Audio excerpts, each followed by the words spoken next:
Tell me, O Muse, of the many heroes from many places who wandered the many ways of the sacked, sacred city of Arden Vol.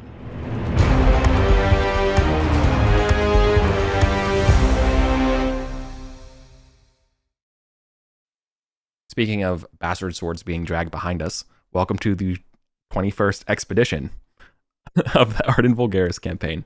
It is still the 7th of Toternios, 2993, and it is still Dema's Day. So let's go down the horn, see who's here today in the voice chat. Hey, I'm Michael, and today I'm playing Garros Embreckson, the Elf Bard.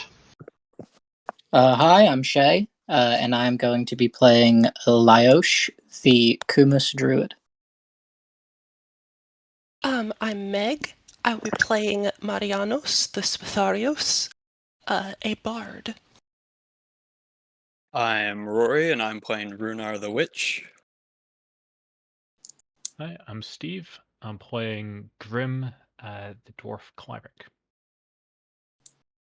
And I am Varen. I will be playing Caius Calvis, the second level Bard Mercenary Captain, and his trio of dwarven hirelings.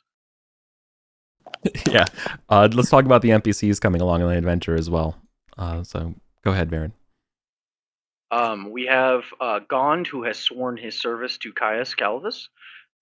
We have his younger brother Brahm, who is also a dwarf fighter, who has not yet sworn and needs some more convincing, as well as the youngest brother Drom, who is a dwarf thief, who is also not so sure yet about swearing to a man thing, rather than one of true dwarven stock.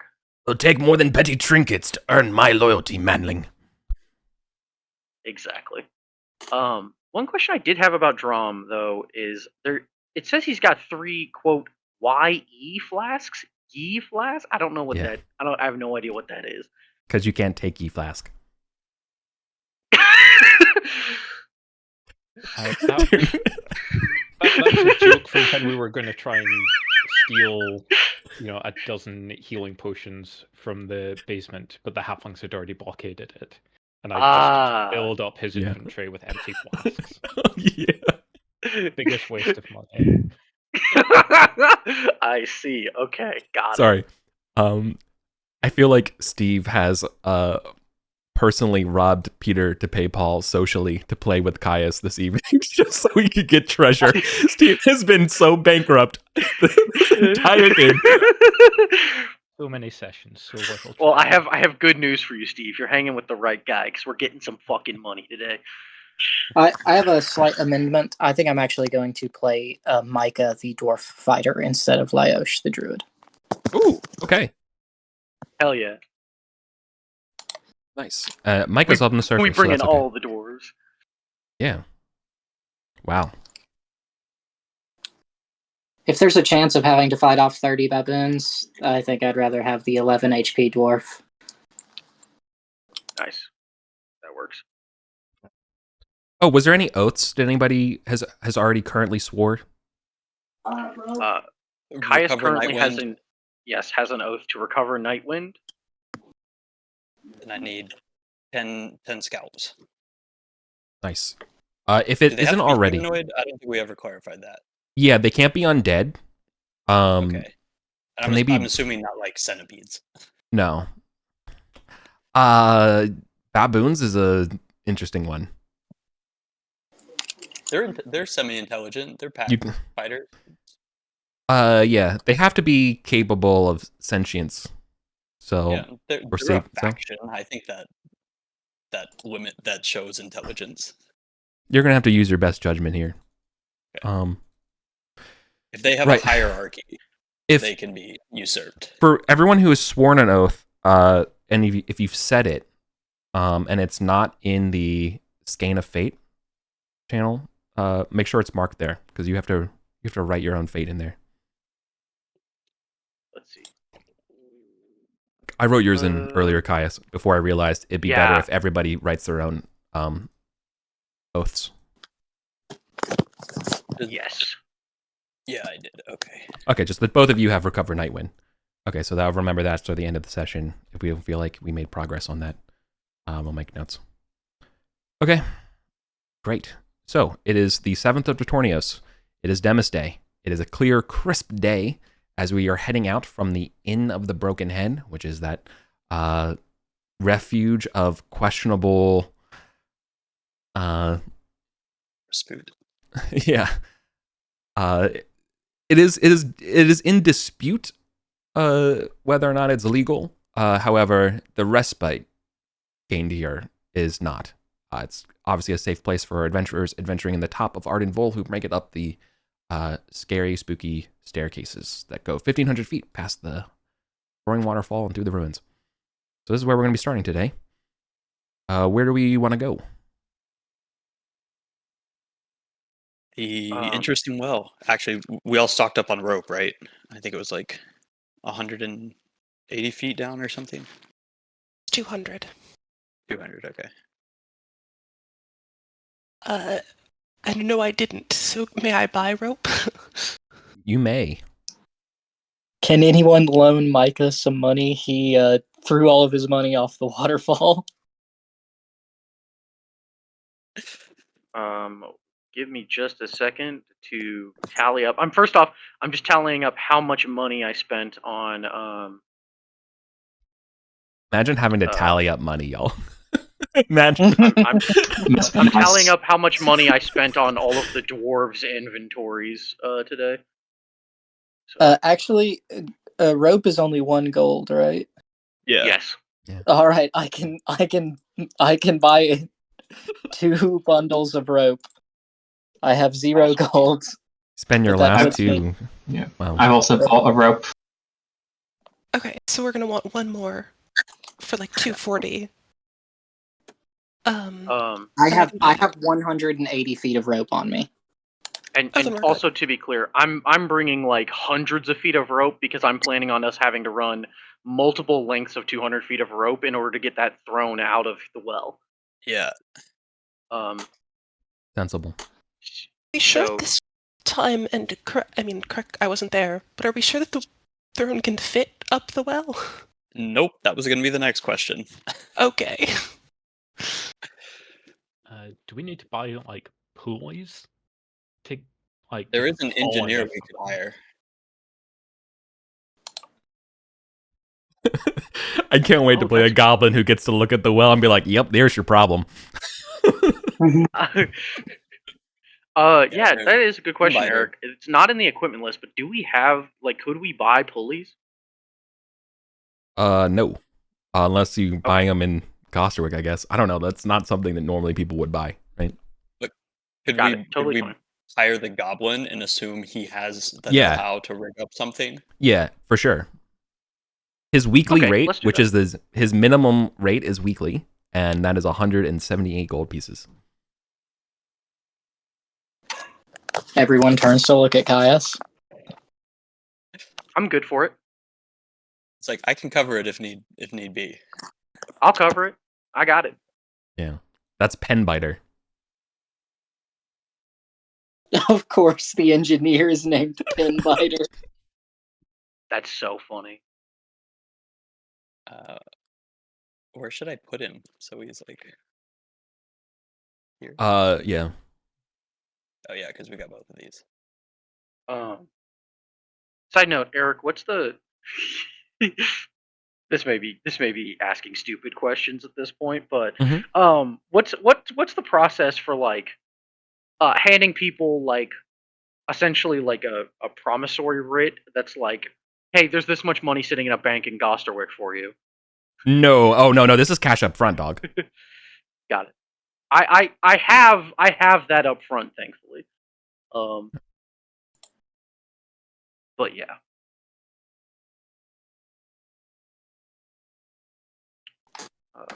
God, good to know. That's what I assumed the answer would be, which is why I brought like a couple hundred gold with me.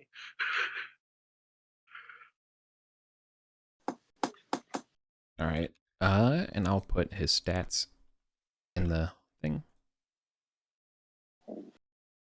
He's just a guy, but he has a particular set of skills. enough of the logistics and accounting. Yes. We are adventuring. Yes. Yep. Are we doing the standard Vulgaris open, taking the river towards the Temple of Thoth, moving the planks of wood out of the way, or then okay. Cool. Are we stopping and investigating any of the ruins that are in this sort of above the ruin plaza, or are we? No, it's nighttime. Yeah. We're scared of undead. We don't stop here. It's bad country. I understand. Yep.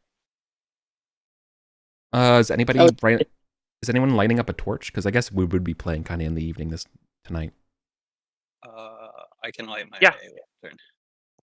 I'll light my lantern. The priest can also cast light. If that's preferable. Actually, yeah, we should. Can you cast it on the lantern so we can save the oil for explosives? Yeah, put a pebble in there. Yes, I can do that. Yeah. It only lasts for an hour. Oh, I guess that's real time in this game. Yeah.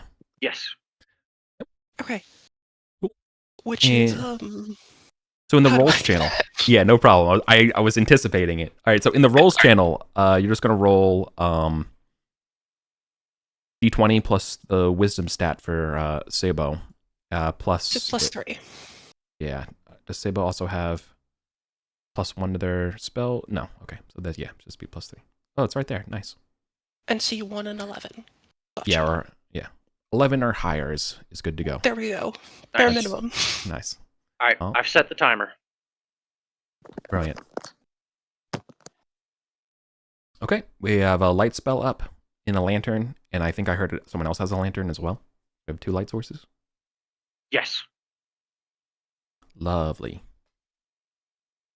Well, we might as well try and cast light on the other lantern as well. It's true. Want to? Yeah, we could. Sure. Okay. Cool. Just taking time. Which does not work. All right. Okay. So this is the one light spell we get. That is the yep.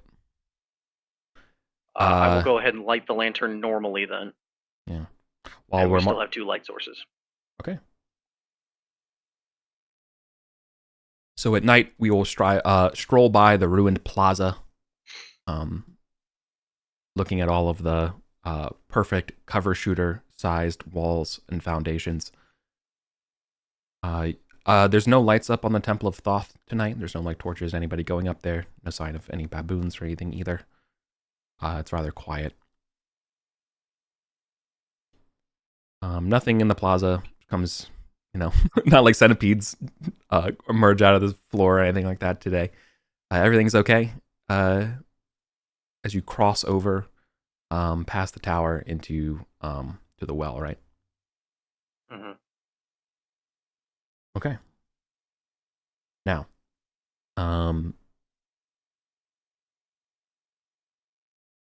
as you begin to get set up in what appears to be like a 20 by 40 or so open space, this well it has no sort of like tree or anything near it. There's no freestanding, like with a bucket or anything like that over it. It's wide open.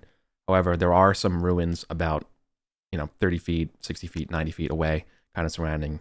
It's open here, and I would imagine that quite a few of you are hearing some heavy breathing happening from the ruins about 150 feet away from here, 120 feet away from here, towards the north, towards like the watering hole / Badger Tunnel area. Other than that, it's a quiet night. Stars are out.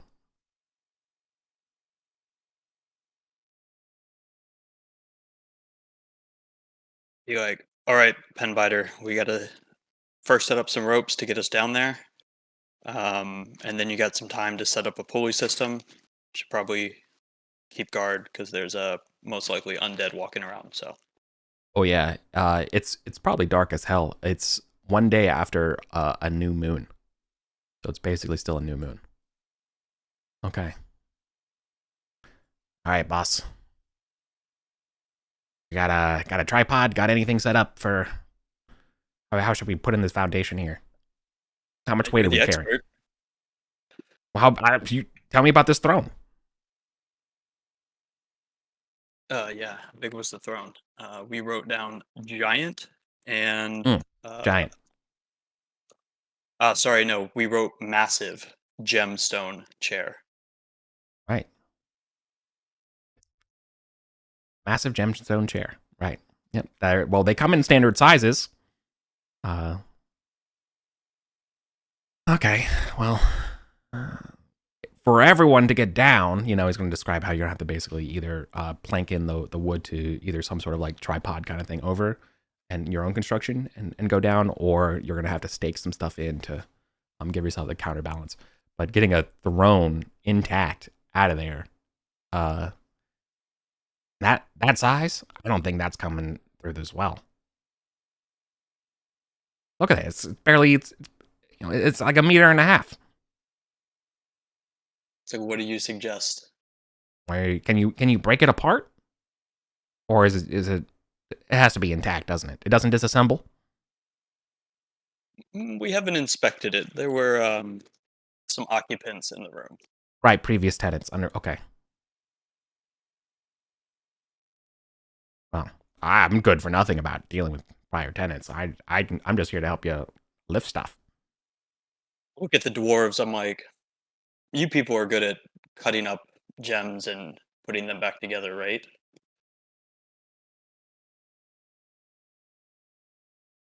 All right, well, there you have it, Penbiter. We will have the dwarves disassemble it and then reassemble it once we get up here.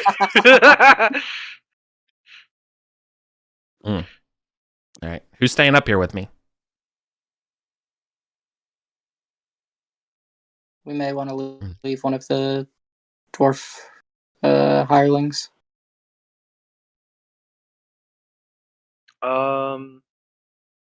Yeah, I'll look at Brom. Yeah, and maybe Meg goes down towards the end for the turn undead. Oh, that's smart. That's smart. So Sabo hangs back. Yeah. Yeah, I think Sabo hangs back, and then Marianos can, well, I guess try to like inspire someone going down for like a luck token, and then maybe it's still worth staying up here. But then also there's the like bard fascination thing, and I'm hoping baboons are less than level 4. Yeah, that's actually Tragically, really good crowd control down there. I know exactly who isn't less than level 4. It's fucking cloaking predator lizards. Speaking of bard things, does anyone want a luck token before we start climbing down wells? Because there's the inspire thing. I can sing a jolly song while he sets up this tripod and rope contraption. I have one still. I'm good. I'd take one if no one else needs one. I think you start with one, and thus I don't have one. Right. I'm going to say setting up a secure tripod station is going to take somebody's full action to do for this part. So you can't inspire and set it up. So someone else has to throw themselves. Doing that, or is he just supervising? He's supervising. He's an engineer. He doesn't actually do the work. I can set up. I already have luck, and I'm a sturdy little dwarf. Yeah, he's an ideas guy. Yeah, sits there with a turtleneck, just doing this the whole time, talking. It's like, we need a tripod. Caius is just gonna give his dwarves a pep talk about the fact that we're pulling up an entire mountain of ruby. I'll roll to inspire Marianus with a wonderful song story about lifting big chairs out of wells, which has happened numerous times in legend before. Yep, that's a wonderfully inspiring story. The 20. That was a perfect chair lifting out of a Motivating. well story. Very apropos. Perfect. Incredible pathos. Yeah, you're so creative. It was written by the Homer of the Arcontian world. Caius, on the other hand, does a terrible job of because he hasn't seen the chair, is doing a terrible job of like talking about how much fucking money this is gonna be. All right. And does anyone else need inspiration? Or not inspiration, a luck token? It doesn't look like I have one. Okay, then I can try and inspire you in return. Which is a success. Nice. Hell yeah. Also, doing some math, I think that this throne probably weighs about 2,000 pounds. Where'd you pull those numbers from? Ruby weighs per cubic inch. It weighs about as much as granite, and I used a stone weight calculator. That's awesome. There you go, Penbiter. Does that adjust your logistics any? 2,000 pounds of strength. How much rope we got? We have. We're gonna need a bigger tripod. We have Penbiter. Yeah. We also know where That some old is- rusty chains are, if you think that would help. Don't do well with the rust now. We need. I'd rather take a proper new hempen rope than rusty chain. Look, once I see, it's really hard to judge this until I see the throne. So once you get the throne below here, we can start talking. We have 840 feet of rope. Oh yeah, okay, so like 4 times over. That's probably enough if you can get through the well. Yeah. Okay. Great. So, what's the current? I won't deal that much about a marching order. But yeah, what do you all do when you start seeing multiple pairs of pupilless eyes start popping up from the Badger Tunnel?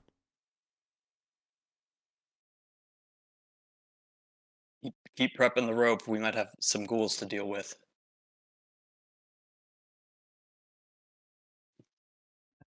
I'll put myself between the Badger Tunnel and the well. Saber the priest will take the second rank on that. Grim will join the priest. 2 turns are better than 1. And then Marianos will take out his sling, but stay fairly close to the construction that's happening. Drum is going to continue assisting with construction. Gon, DeBrom, and Caius are going to step up front. Yeah. Garrus will step up too with his staff. Yes, I'll stand behind y'all and lob bombs if needed. Yeah. The ghouls seeing you set up defensively begin to fall back down into the hole, but moments later, a stick with a crook in it, and on that crook emerges out, and on the crook are several often holy pendants, several amulets and necklaces, all golden, and they're just holding it out, and you can't see them, just this stick with the crook, and they're just wiggling it.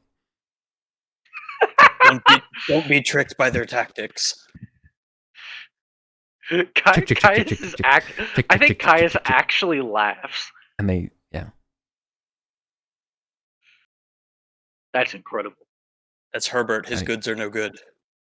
Are there any like ruins next to this that we could topple over and bury them?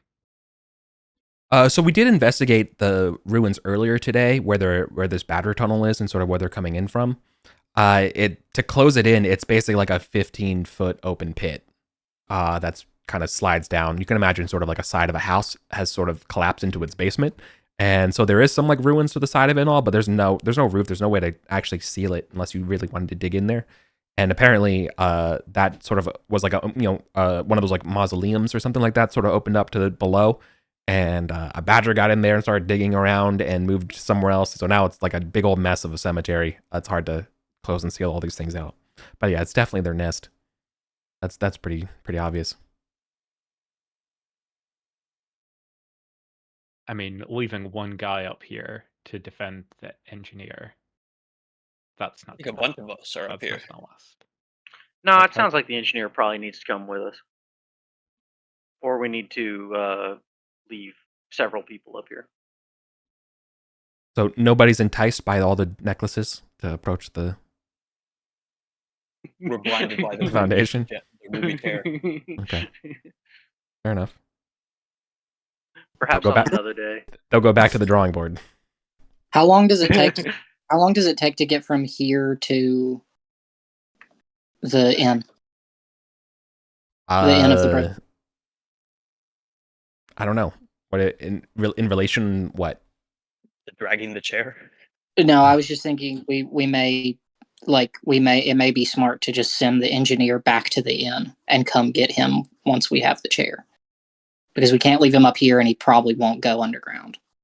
Oh, He you said know he what? needs to see the chair. He's got to come down Yeah. to look at it. Oh, Yeah, He's got to Guys- rig it up. never mind. Exactly. Yeah.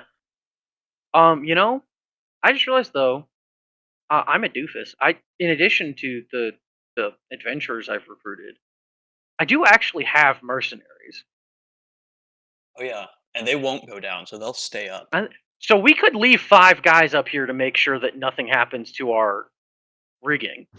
I've got 5 light footmen that I can just call up. I think 5 guys plus a priest is good. Okay, Yeah. so leave one of the priests with them. Maybe leave our hireling priest up here. I think that's good. Solid. Yeah. All right. Sorry, Eric, is it yeah? reasonable for me to call them? It says cash Yeah. them in whenever. Yeah, we can. Okay. I'm fine with retconning that. I'm not going to be that much of a stickler about something like that for you. But I do have a required question for you to answer. Did you hire the Yes. Judges of Winter? Did you hire the Silver Nails? Or did you hire the Messengers of Destruction? So here's the thing: Caius himself is a mercenary. Mhm. Who are the most like? I guess my big question there would be like, Caius would hire the guys who are. Oh, it didn't work that way. Hold on. When you get mercenaries You by like- carousing, that's just the dudes you're drinking with who came out. It's not Oh like yeah, you- that you're right. That makes sense. So I should actually. it's you're all right, I vibes. should just roll. It's just I should vibes just roll. based. Yeah. One. The first one. The Judges of Winter? I believe. Nice. Okay. Yeah. So you get just I can give you all their names, but if you need a name offhand, Candace Imbrix is their leader. She has a massive warhammer. There we go. Candace Imbrex. Got it. Ah. Cool. Great. And I've got Okay. them for the next month. Great.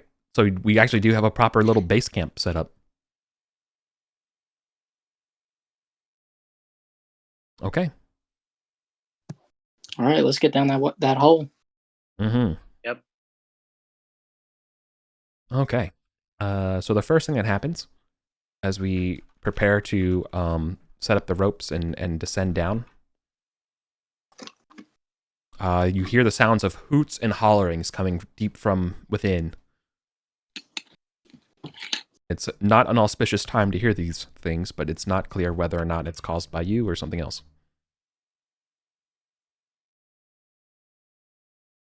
What do you want to do? It's fine. We heard him last time.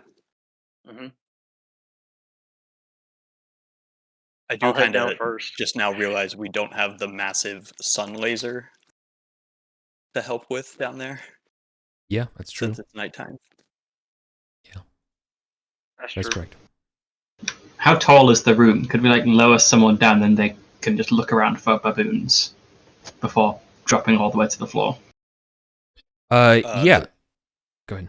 The roof's at 180 feet. Well, it's 180 feet Okay. to get into the clearing and then 20-foot drop. Okay, so yeah, we could lower someone down to peek around if there's like baboons in all these, all the corridors, in wherever it's mapped. Then maybe we don't go down.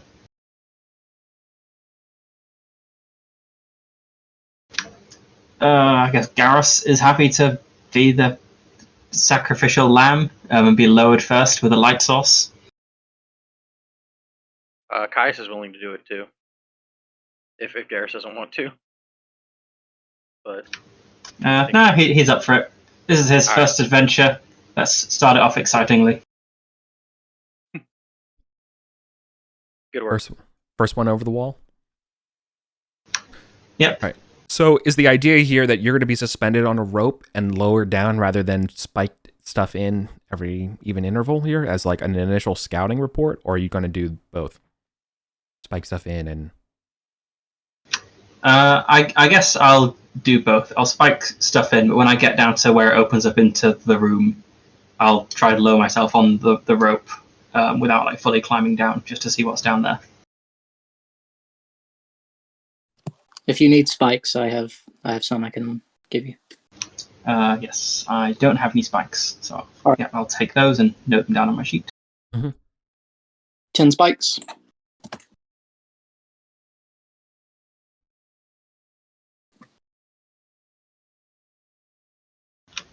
Okay. You're able to be...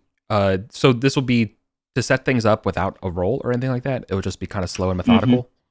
So you can go about 30 feet a turn. Okay.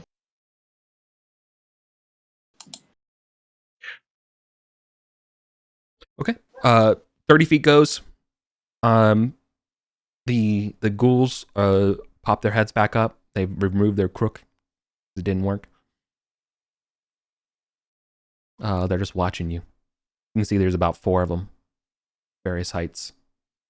All heads twisted. One of them's looking at you from upside down. Is there a any, preliminary turn anything? Like to just try to scare them off? Yeah. Turning them would certainly drive them away if they fail. But like, is a preliminary one before they engage anything, do we think? I think you need to be near. You have to get you close. have to like go closer to them. is there anything nearby that would burn? Like just logs, something that we could just start, like a large fire? Yeah, but you would have to go get the wood, you know?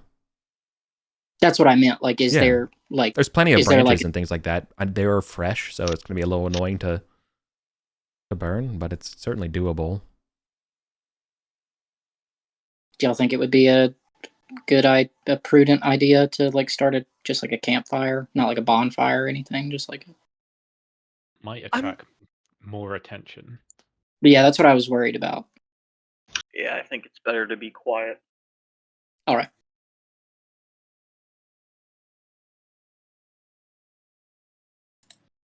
Last thing we need is the dragon realizing that we're fucking around in town. 60 feet. You totally start seeing, Garros, there is a second passage down this tunnel.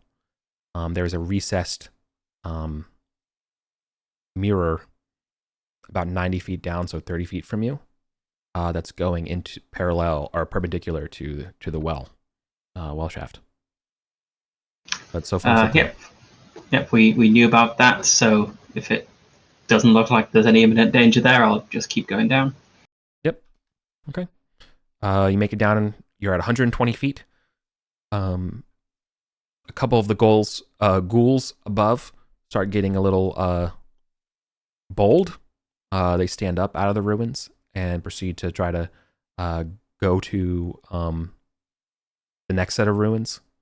So you imagine there's 3 sets of ruins away from the plaza. And so they're going from one ruin 3 spaces away to one ruin 2 spaces away. The 4 of them have crawled out of their pit and are moving forward.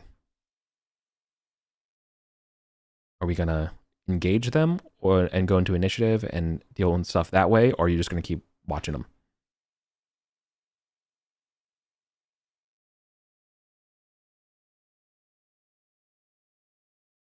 Stand I firm. vote- Them to come Yeah. to us. Mm. We vastly outnumber them. There's no reason for us to go towards them. I agree.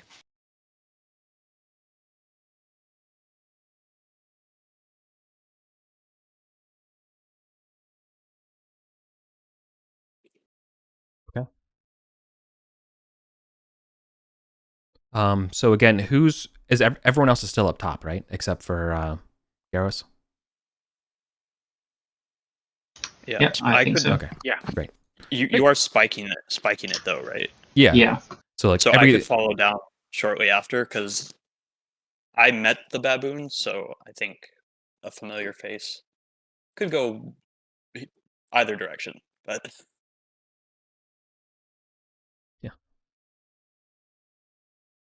however you want to do it.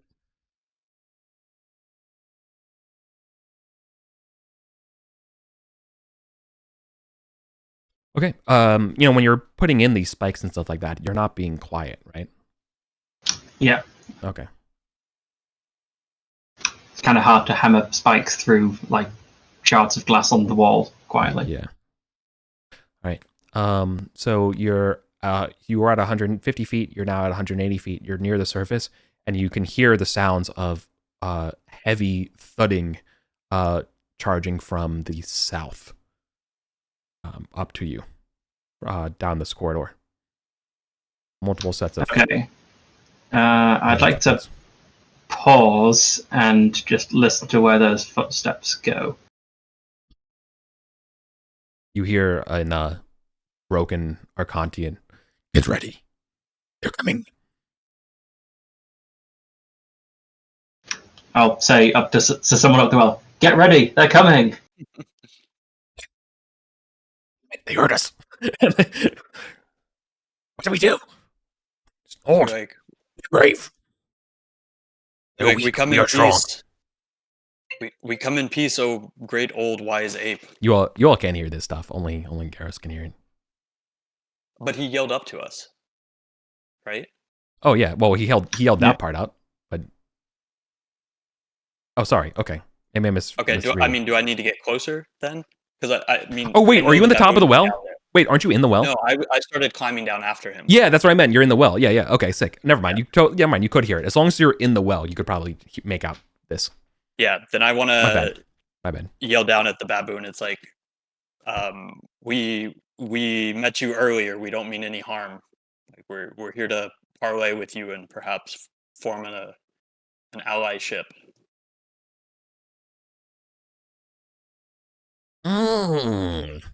It's like I know you hold no love for the beastmen, and we have slain many of them. And I know this because they wear your brethren's teeth as medallions, and I have evidence of this. You hear several pounds on the walls. In fact, that's probably loud enough to get people on the surface's attention.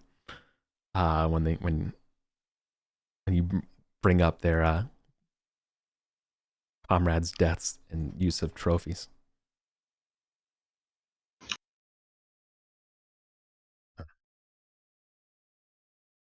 Light bearers, you no friend. You want treat? You treat with us. You come down. You no friend. It's like There. we come down, we talk, attack.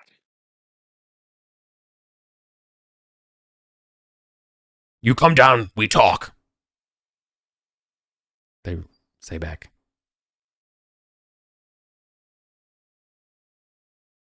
I like him. I don't know. He seems friendly. Definitely not threatening. Garros, you can hear sniggering from the other the troop nearby. Going, good one, boss. So clever. So clever. And they're speaking this in Arcantian? Yeah, but they're trying to in whispered voices. They think they're cleverer than they are. No, sure. Okay. I'm You talk. surprised they were Oh yeah. Oh, there's more. Sorry. Well, I was just saying I wasn't surprised that they were snickering. I was surprised that they were speaking Arcadian. Oh yeah, for sure. Yeah. Apes together strong. Well. Yes, I'll is the say rope- to Runa, I don't think they're necessarily friendly. Are we sure we want to go down and meet a group of them? Sorry, I want to interrupt you. Is the rope dangling down? The last bit? I don't think it is, because when I started going down, I said that I wanted to get down and peer cautiously before going all the way down. Okay, right. That makes sense. So you're still holding it. Okay. Yeah, I don't want them to grab the rope and yank it and pull me down. Yeah. Okay. Or even start climbing. Yeah. We seem to be at an impasse. Who wants to start chucking fire? Did I catch up to you, I guess, then? Yeah, you have stopped. Why you no come down? Yes, I thought we talk. What about the spiders down there? We saw they ate some of you as well. Surely you don't want. Surely you're not friends with them. Spiders eat us. We eat spiders. It's fair. Make me mad. Why don't you come down? Talk. You like to talk. Why don't you send your I make troop you meal. Why don't you send your troop back up to the north and then we'll come down? No, they're We my don't want chefs. to enter here with four unprotected sides on just a word. You have word of Ersko. Come down. Be like, okay, I'm gonna lower myself. Be ready to like pull me up ASAP. You think you can handle that, Garrus? Yeah. I like the confidence in that answer. Mm-hmm. Caius is just at the top of the well being like, what the fuck is happening? Why is it taking so long? Every time you guys are way away and I'm over here talking to factions. Is he trying to make friends again? I swear to God. So, I guess I get lowered down. I still have the rope attached to me. Kind of doing like a 360, trying to scope out how many baboons are around as I'm descending that last 20 feet or something. What did he say his name was? Verkos? I think it was like Irko.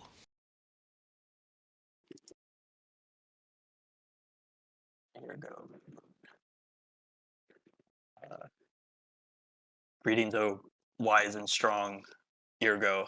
I am Runar from the Surface Dwellers. Yeah. Okay. Is there a light with you looking down here? Or are you just, I imagine. Yeah, I had a lantern with the stone in it. Okay. You can see that the normal convex mirror would be in the center of this room where the light would hit it that you were messing with earlier. It is trying to be poop smeared or a little bit before, and also shifted away from that corridor since you guys were gone.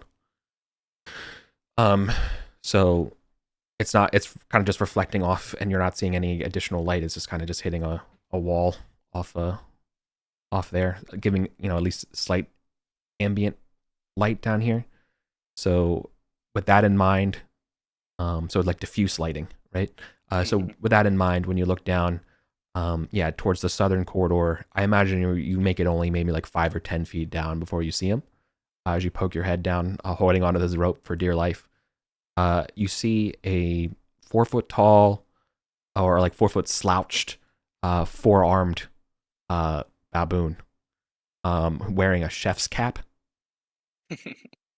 And surrounding him are 4 white baboons almost like with like red eyes and red hands.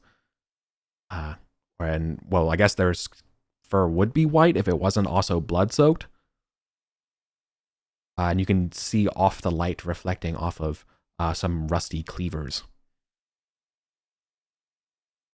You like not only wise and strong, but stylish too. Like, and as a treaty of our, what's the word? As a treaty of good faith, here are the necklaces taken from the beastmen. You and you hand them out, or do you drop them? I Like, do you toss them over to Igor. Ego. He's the one with the chef hat, right? Yeah. Okay. They hiss as they see their war trophies. You know.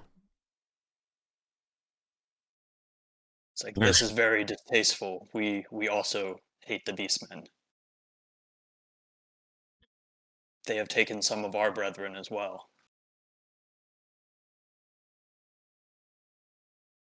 What should we do, boss? What do? What do?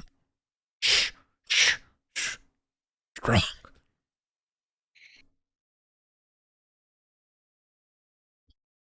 Come down. Ersko's eye not very good. Staring smoke and kitchen. Can't see.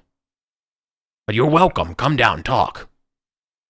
So I You land can in the center then, see where the pedestal was. you see a flash of a toothy grin from the forearm baboon. And then gesture him closer. It's like here in the center where I can't be ambushed. Yeah. All right. On the surface. Cut back to the surface at the top. What these ghouls be doing. These ghouls seem to just be waiting. They have been biding their time in that second building. They're definitely watching you, and you are noticing that they, whenever you guys start to like relax, a little bit at all, kind of look around, they start making more movement. Maybe not towards you, but like keeping your attention on them. Like they're not letting you return or focus. But otherwise, they're just watching you from about far distance, I would say.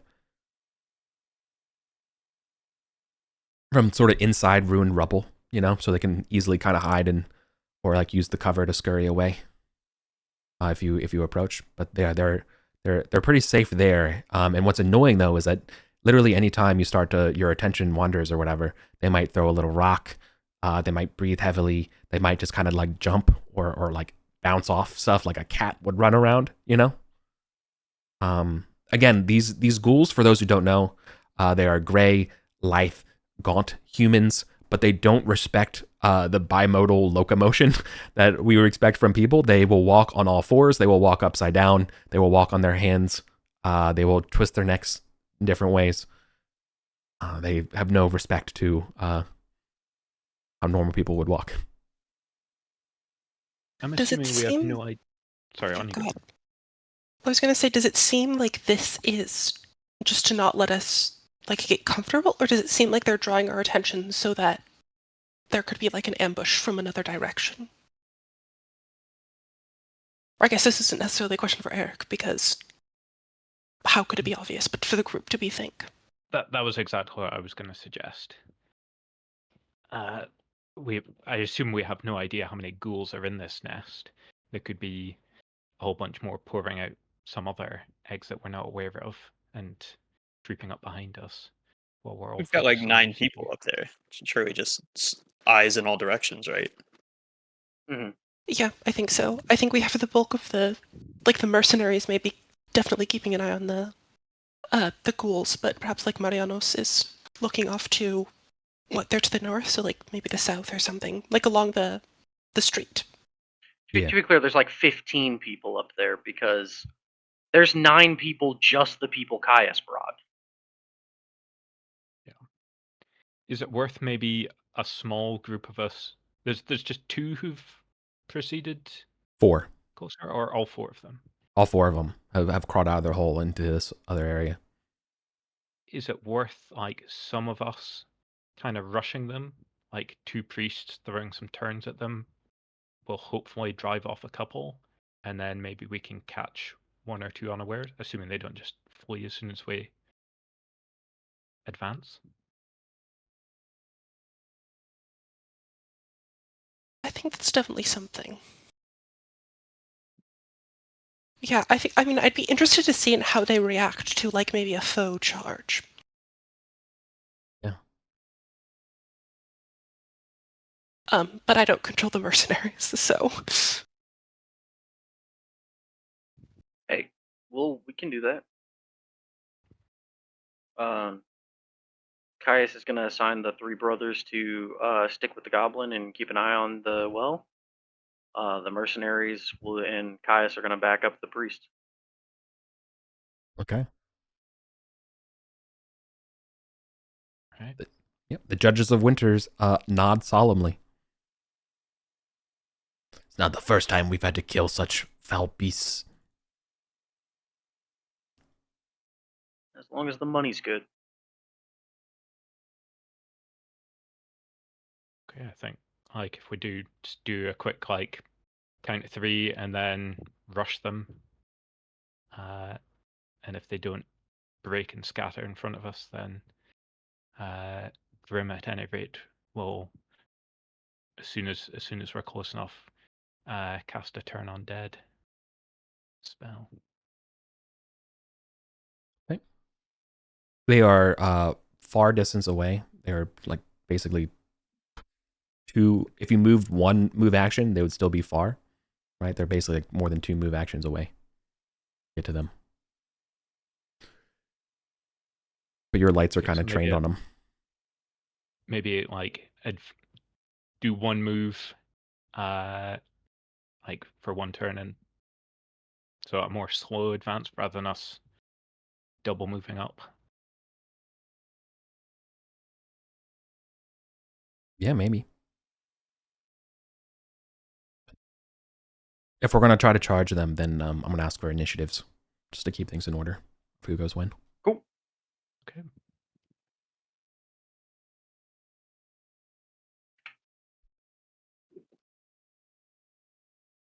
Okay, not going to be us. And that's plus dexterity?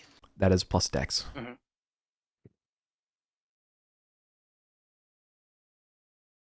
Excellent work, Meg. Thank you. Brilliant. All right, so I want to get one. Yeah, I want to get the start of this, and then we're going to go back to down below. So, okay, so let's kick it off. What do we do above against the ghouls? Marianos, you're first. So yeah, I mean, Marianos is a Toternios, so he's familiar with combat and such. I think he definitely wants to keep at range. I don't know if holding an action is a thing in this game, but No. He'll take out his sling, and be prepared to. Actually, I mean, frankly, he'll just sling a rock at them if that's possible. It has range far. Yeah, Just totally. to sort of get their attention. Just sort of start it off. Sure. Just target one of the 4. Yes. Which is this, which misses. All right. It's dark and it's far. That's fine. And then does the hireling go with me also? Yes. Okay. In which case, he will have his holy symbol out, and then maybe just the crossbow. No, the crossbow's 2-handed. Maybe just like the sword out as well, and will advance with the group. Like 1 move action though, not 2. Okay. Sick.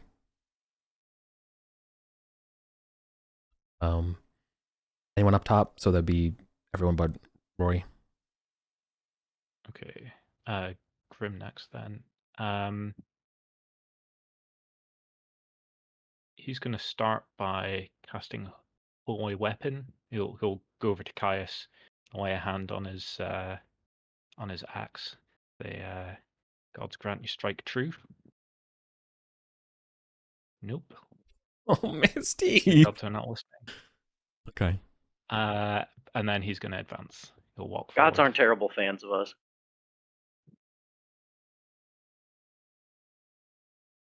Okay. You advance 30 feet. Hell yeah. Yeah. Caius is going to. Caius and the mercenaries are going to also advance 30 feet, maintain the shield wall, and do these mercenaries got javelins? Yeah, for sure. What mercenary Cool. wouldn't have Then javelins? They're all good. Yeah, then I figure we're gonna huck a volley of javelins, and Caius is gonna throw his backup axe. Yeah, they got javelin, spear, shield, short sword. I think there's a soldier stat Cool. block that I used before. It was floating around. Okay.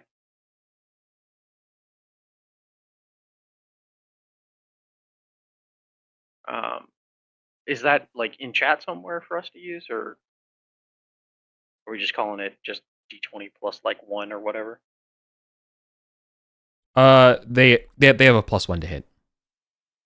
Okay. So that's all of them. 2 of them looks like got a All right. 16 and an 18. Yeah, it looks like two of them will hit true. I'll just randomly determine right, which ones and- get hit as a volley of javelins gets hurled at them. Hmm. I just roll damage. All right, and that's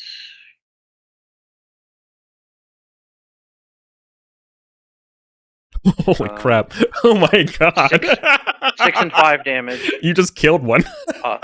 Yeah, so one guy gets hit for 11 damage. Yeah, one Yeah. of the ghouls goes down. That's crazy. That's awesome. Nice.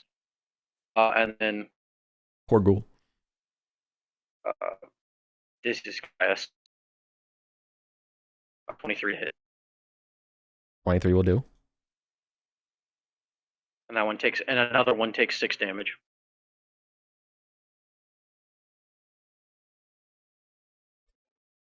Incredible rolling.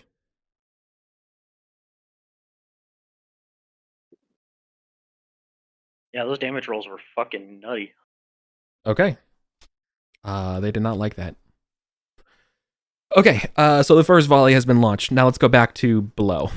I believe we still have one more person. We've got Argus, or no, not Argus. Che, Micah? what's your dwarf's name?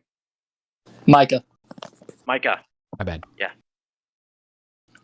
Yeah, I will advance with the shield wall and throw my javelin as well. Nice. And my mighty deed will be to pin the ghoul to the ground. So I can't move away. Nice.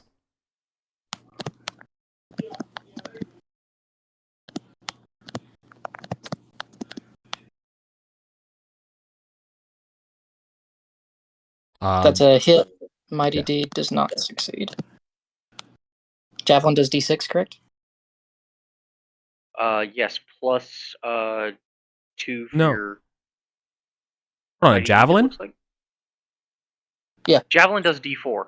Ah, You're right. Great. I rolled d6s because they threw spears okay. rather than javelins. Which you couldn't do because they're still far away. They're not close. When you moved up 30 feet, they're still 2 move actions away from you. So they started 3 move actions away, and so then you moved up 1 move action. They're still like 2 away, which means that they're still far. They'd have to move a second action and then throw to be close. You know? Oh, okay. I So- see. Are we retconning and the ghoul gets back up? Got it. Unless they have jabs. I mean, well, Javelins can go because far. it's because they have the stat block you gave me specifically has spears rather than javelin. Gotcha. Um, No, so they give would them, have, give them or javelin. I can re-roll damage. I would rather just reroll damage. Just roll your d4s. Okay. So the intentions are Let's preserved, do 2d. and you spent there. Okay, then that one ghoul takes 4 damage rather than 11. Yeah. Okay. He's back up. And then is that the same thing for your lad as well? No, because you hit him with No, the warhammer. no, I threw with I threw a throwing An axe. whatchamacallit? Right? Yeah, an axe, which is I think still yeah, that's close near, so I couldn't have thrown that at all. Yeah. Okay, so that makes more sense. I was like, dang. Okay. So we just will retcon that attack. Didn't happen. Yeah. Sorry. Okay, Micah, go ahead. Sorry, dude. Jay, all of a sudden, the numbers were there. Did you roll damage for your? Yes, I did. 3 damage. 3 damage. Gotcha. Thank you. Plus your mighty deed. Plus your 2. Oh, right. I forgot that's how that works. I was not doing that when we fought the zombies. Okay, so 5 damage. Brilliant. All right. Cool. Now we're gonna go back below. Okay. All right. Runar, you are descending down to make peace. Yeah. I landed in the center, tossed him the things, said, "Come over." I guess I can keep talking to him. It's like Yeah. your This your culture is interesting. Do you side with Spokane or Charlie? the baboon kind of raises. So he was like 4 foot crouched, right? And he raises, and you see that he's basically was like half as tall crouched down as he is upright. So when he gets to the larger room, like the 20-foot vaulted ceiling stuff, he kind of stands up more and stretches, and you see his forearms all muscle stretch as his back, and just rippling muscle under the fur, and goes, "Who? What is Charlie?" Spokane, the white one. It's like, these are the two troop leaders up on the surface. You name them? You give them name? Of course, everything as smart as you should have a name. You have a name, Igo. Yeah. And it snarls again and says, "Ersko." Ersko. Apologies. With Man. the well and the echoing, it's hard to hear. Yeah. He holds out one of his hands to you as like a peace offering. You see a flash of teeth as he pushes his hand out to you. Just like high-fiving or what? No, What are we like doing? to shake, like. Oh, okay. Then yeah. I put my hand out. Yeah. With my other hand steadily holding onto the rope. Yeah, in for case sure. my arm's about to get ripped off. Yeah. All right. Cool. And he's gonna rip your arm off. Yeah, he's gonna rip your arm off. So let's go to initiative. The snarls, man. Yeah.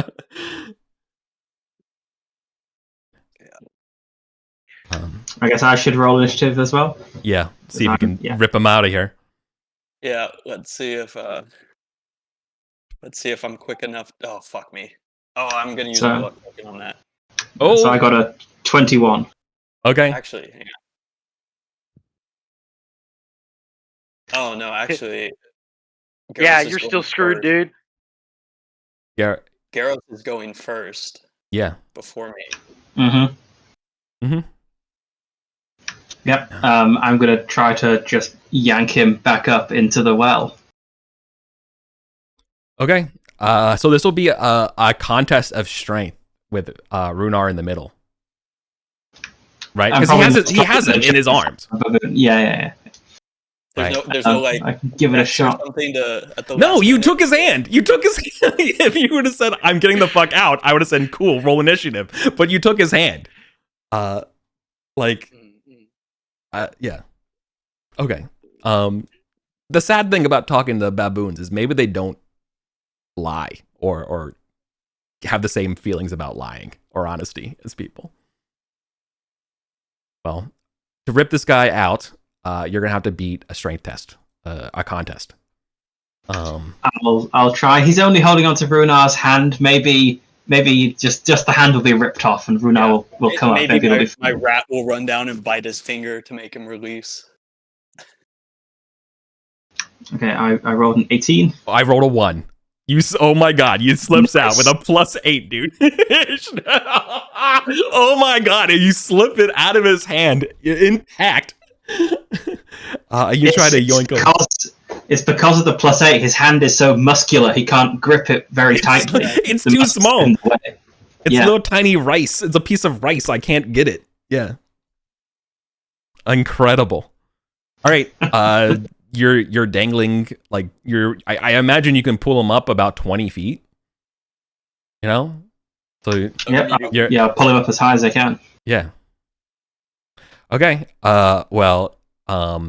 Yursko is going to beat his chest with all 4 arms, jump onto the mirror, and use that as a springboard to try to grab you. Or, you're not out of the frying pan yet, buddy. Disadvantage because I'm swaying around on the rope. No, I mean, you have an armor class. Not a good one. Oh shit. It's decent.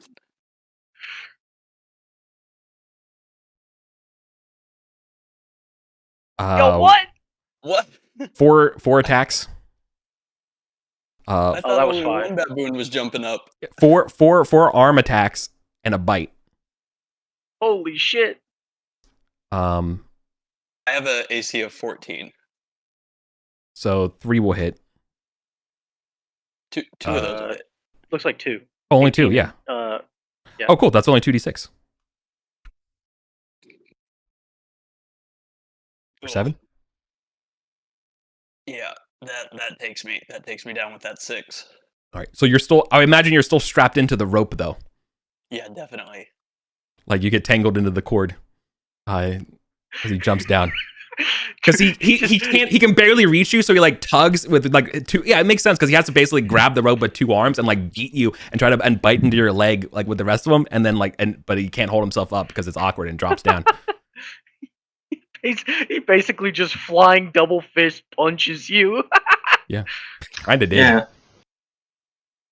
It's kind of like being attacked by like a face hugger or something. All the limbs closing as it leaps towards you.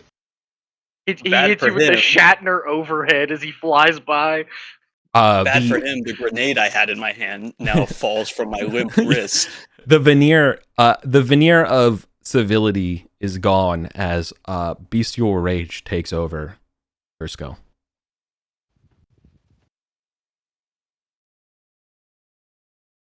Is it my turn then to death check? It would be your turn to death check. Oh yeah, it's time for secret D4 rolling. Oh! Yes! Oh my Jesus god. Christ. No fear. Blessed by the gods, built differently. They're never going to believe this up top. Yep. Okay. As Caius has been saying since session 1, born better. Okay. Yeah, you wake up. Oh my god. I think Ersko's gonna respect. I don't know. He's so mad, but he's gotta respect that if you get up after that, it's like, oh no. Do I roll HP or like wound table or how does that work? Yeah. So you were down. So you are getting a Constitution test for the enduring wound stuff. So it's a DC 12 con test and if a con check, and if you fail, then you roll a D20 to see what wound you get. It's a +1. 17. 17. No bother at all. Nice. Dude, Okay. he's fine. Do I have like any HP or I'm just conscious? No, you have 1 HP.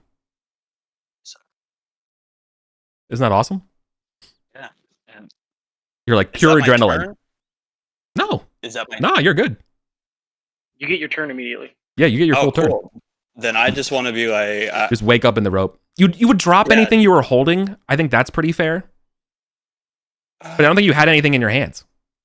Yeah, no, I mean, because I was holding on to the rope, and then And I you went to hit- shake his hand. Exactly. So Yeah. You were I carrying the wa- lantern. Well, it would have been hooked onto me, I guess, at that Oh. point, because I needed my hands to climb. I'm gonna be like, I tried to be civil with you, and just drop a Molotov. sure, try to hit him.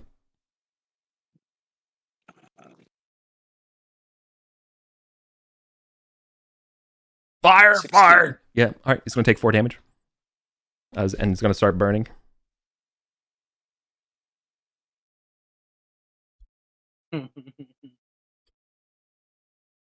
Okay.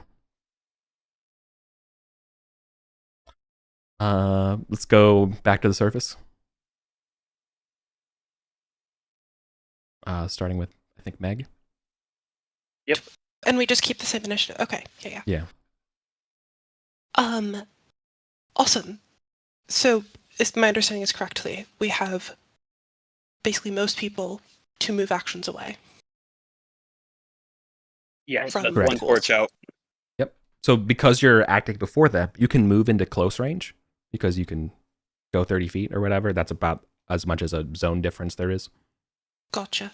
I'm gonna keep it far range, kind of behind the shield wall with at least Marianos, and just take another sling attack. Oh, yeah. Missing. Oh.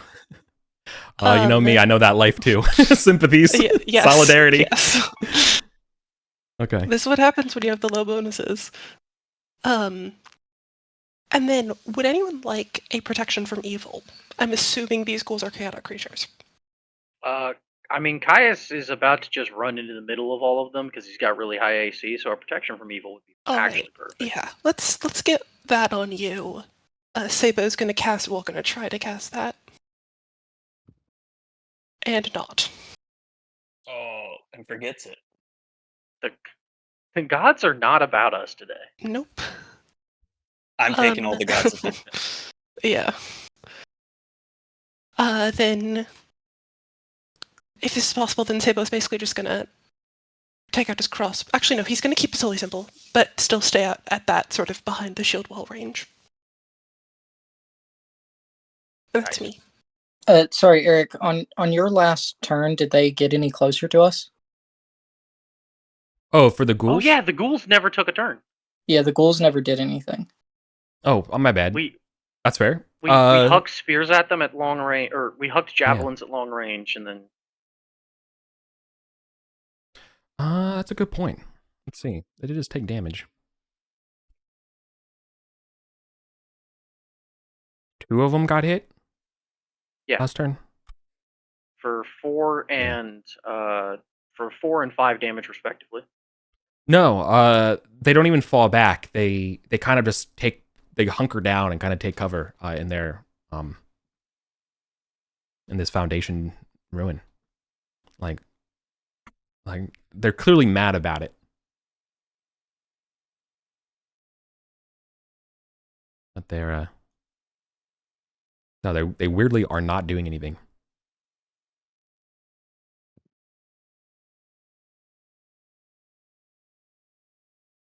So go ahead. Is it me next? Sorry, Yeah. we're dotting Yep. around initiative-wise. Okay. Okay, Grim is going to stride forward purposefully, holding a symbol in front of him. So moving forward would bring them within near range? Yes. Close is like Correct. melee. Near Yeah. is, yeah. Okay. So he will cast Turn Undead. Nice. Ooh. Very sick. Okay. And I think it's a Oh. charisma test. Yes. Yeah.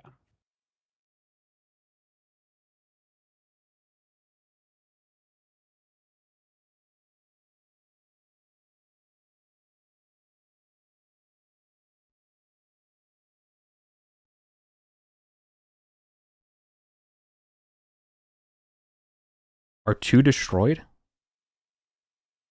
No, their level One is life, higher. one life they're all Yeah. one level. The level is higher than yours. Okay. But they are, so 2 of them are repelled. No, sorry, all of them are repelled. All of them. Yeah. Yeah.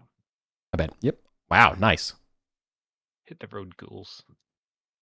And I think you kill one if it's more than 10 over, I think. Only if the Only level they're was. lower level. Right. Yeah. But they're not. They're technically higher level than you. So they will now be fleeing for the next 5 rounds. Mm-hmm. Track that. Don't forget. Tracking.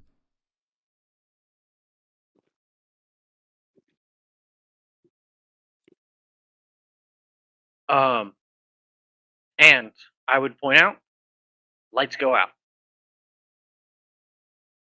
Now, do those go out at the end of the encounter? They go out right now. Okay, so they do go out mid-encounter. Oh yeah, they go out during the time. Cool. Well, then my turn's very straightforward. I am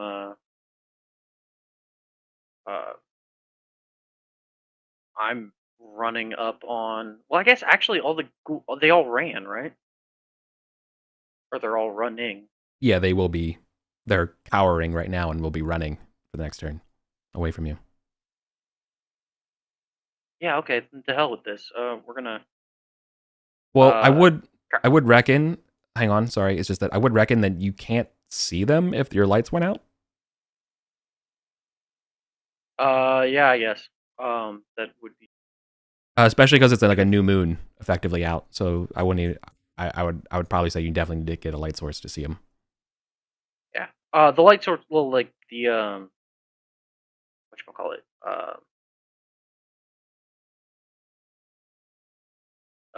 Yeah. I can just relight the lantern. So that's what I'm doing on my turn. Is I'm just just relighting the lantern. I'm going to be a stickler. Because there's no light to help you light the lantern, you need to make it you can't just say I light the lantern. You're going to actually have to try to roll and light it with a wisdom test, DC 10. Got it.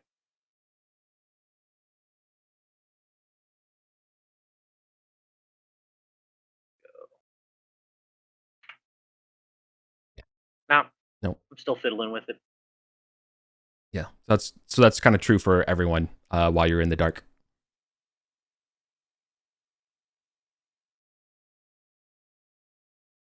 Okay. Well, I will try that as well.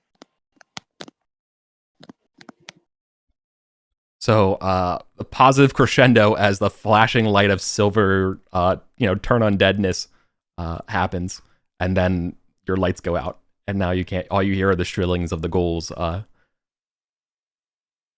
everyone's frantically trying to light their the lanterns, and they can't. All right. What I would say is, if it gets back to my turn and there's no light, I'm going to ask for a morale check from the engineer. Being in the dark for a whole turn is not good. It's your turn. Sorry. Basically when it gets back to no? Okay. No, that's pretty fair. Okay.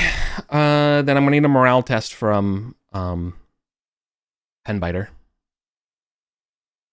It's a D20 plus who hired him? It was Caius, right?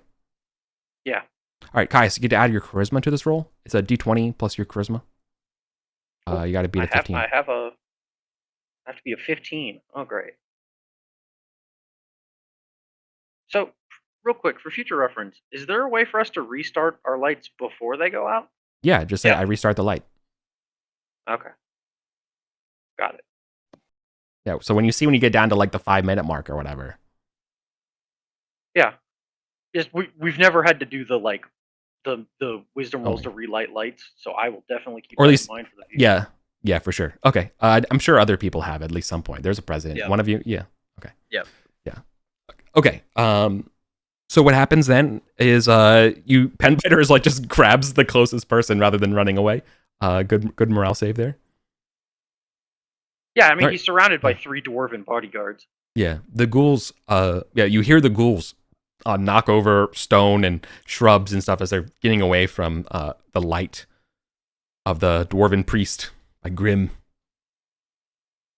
They're shrieking as the Doppler effect is heard slightly as they retreat back, ostensibly to the eastern gates, the same vector that they came. Shrieking the whole time. But you all don't have a light source up.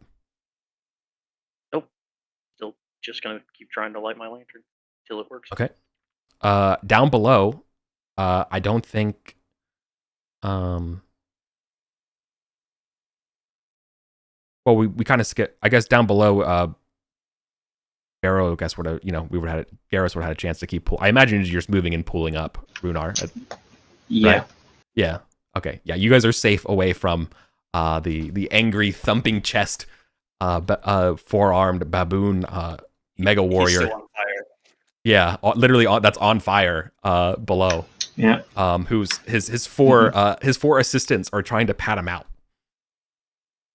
But really, the fire just made him mad. Yeah. While they're doing this. How did the hat fare? Okay. So he's taking 4 damage around. He won't take 4 more damage around because he's already on fire. Right? Are the other ones lit on fire? No, that's true. You could light them on fire. Yeah. And will this expand it for another 4 rounds? Yeah, it would restart the 4 rounds, yeah. So basically you get another round of 4 damage. Does that make sense? Yep.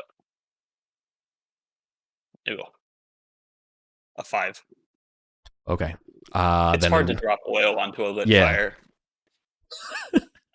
I think what it looks like is actually it doesn't break. It hits them and goes off to the side. So unfortunately, no one's going to get damaged. There's a second fire, and so they're going to move out of the way. Okay. But so it is. As we're heading up, I'll say, "Hey, want to check out this other side passage instead? If there's flaming baboons down below." I would like to detour into the side passage to drink this piss potion I was given. All right. Yeah, we'll stop over there for a break when we reach that point. That's about 60 feet up from you at this point. Yeah. So it's the halfway point getting out. That's at about the 90 feet of the 180-foot tunnel. Or, you know what I'm talking about. Not tunnel. Vertical tunnel. Brain. All right. Anyways, up at the surface.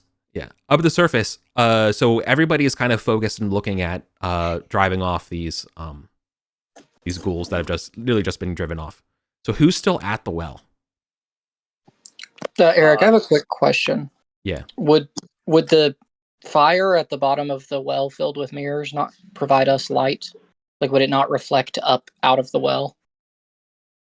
No, they're concave pointing downwards. It funnels light down. Okay.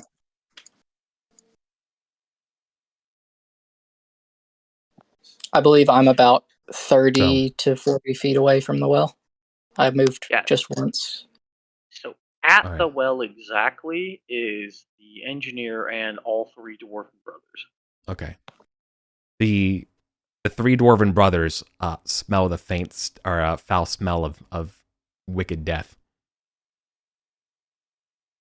Something draws close. From the well? No. Oh. By the well. They can't pinpoint it. From behind us. Yeah. Guys is trying to get a fucking light lit. Do they get a chance to light a light? Yeah, on their turns. They have torches. But their turn's my turn, so. Okay. Did you light them? No, I didn't roll for them last round. All right, well, I'll be generous here and They were away from us during the pool encounter. But no, it's important though that they go on your turn. Probably. Yeah, it's an. Yeah. But I'm being generous in response because Che was super generous. That being like, hey, teacher, you didn't sign us homework in the form of the ghouls moving, so I'm being generous with you back. That's fair. Gond. It's also very important. His torch.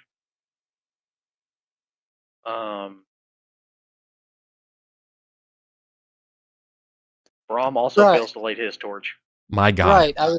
I was being generous. Definitely didn't just want the ghouls to be closer so I could reach them in one turn.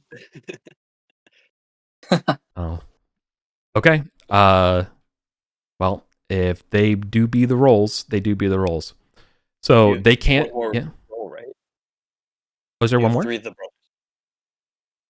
Well, that was those are the only 2 that have torches. The other ones Ah. Okay. carrying like ropes and stuff. Mm-hmm. So now we go to Marianos' turn because that was last round, and you said your turn was the smell of wicked death approaching. Yeah. They need to make Constitution saving tests for me. All 3 of them. Okay, got it. So the ghouls are fleeing. They have 4 rounds.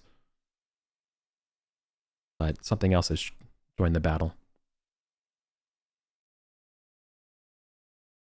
Okay, so Gond gets a 17 total, Brahm gets a 14 total, and Right. Drum gets an 8 total.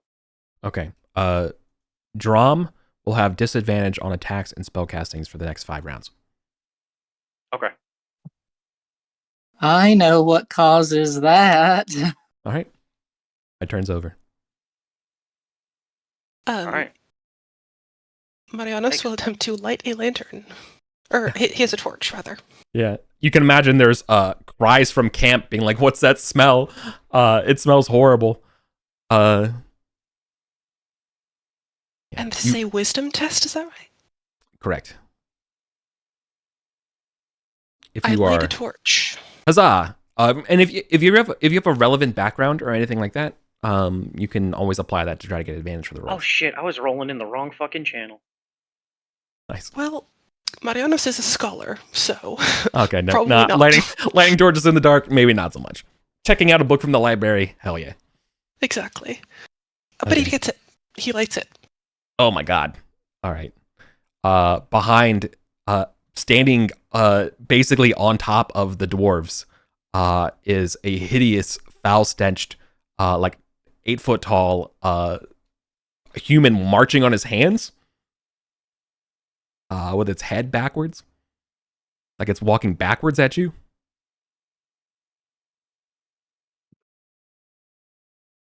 Awful. Is that my whole turn?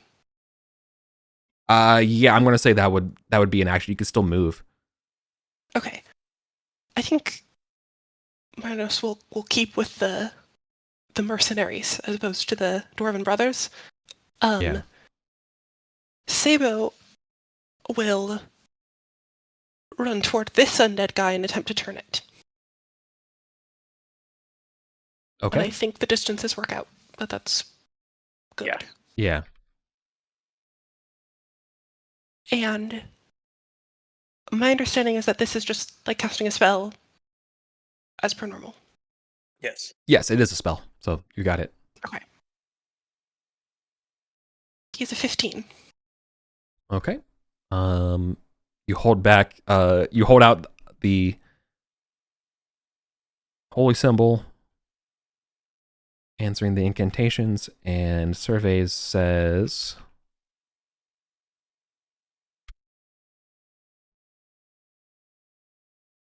you have no power here. Right. And then that's all my guys.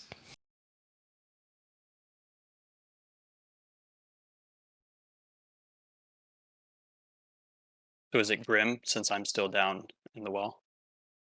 Okay, yeah. So what I'm gonna do here is, where are we? I'm gonna drag this stuff down to us. Basically, quick zones to kind of help keep track of things. There's the well, there's the open plaza, there's the ruined one, and there's the ghoul basement. Right? That's sort of like the moved area around in terms of zones. Mhm.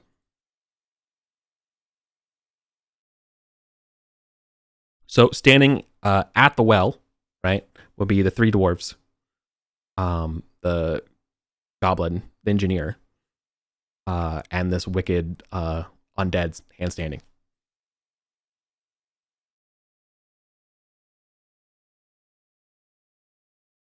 think everyone else is moved up. At least some of them have broached Ruin 1. I think some of us also were still in the open plaza. Sabo had to run to the well in order to turn the thing because it's near. Yes. Yeah. So exactly. So you were at Ruin 1, so you could move back. You could just move to the Ruin, and then near means you can hit the zone. Oh, I see. past I you. see. Close means you have to I be in the see. same zone. Gotcha. That makes yeah. So you're good. Don't worry. But thank you for mathing. Okay. Grim? Okay. I think I'm further away. I was the only one who advanced twice. Yeah. So I think I'm just gonna double move, which will get me back to open plaza. Yeah, if you spend both your moves, that would be your turn. As you rush back, and then Torchlight, you see this thing. Yeah. That'll have to be me.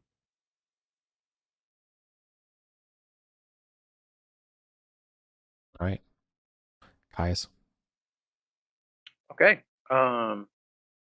Well, now that we've got Torchlight, Caius actually just quits fucking with his lantern, and sees that there's a significantly more immediate pressing need of his action, and is going to just rush with the mercenaries at this undead creature.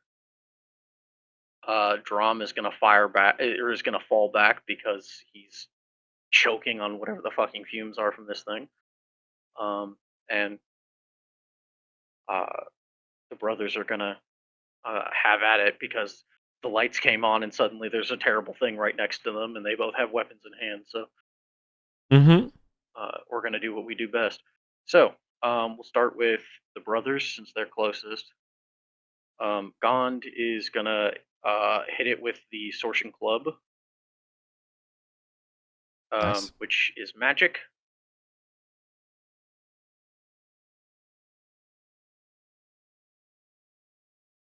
Gone cast bonk.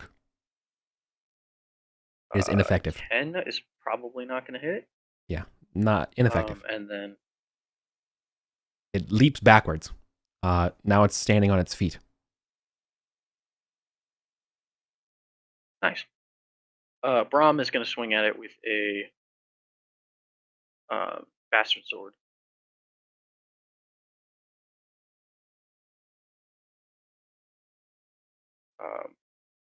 Tries to dip beneath it. Catherine Zeta Jones. And rolls exactly the wow. same. Yep. Literally dips beneath it. Catherine Zeta Jones style. Dodging the strikes. It's like an acrobat.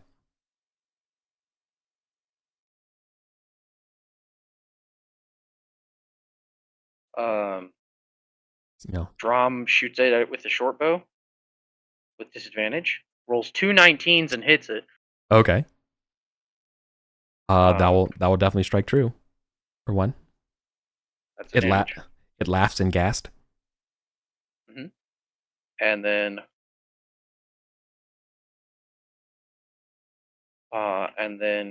five mercenaries are going to run up and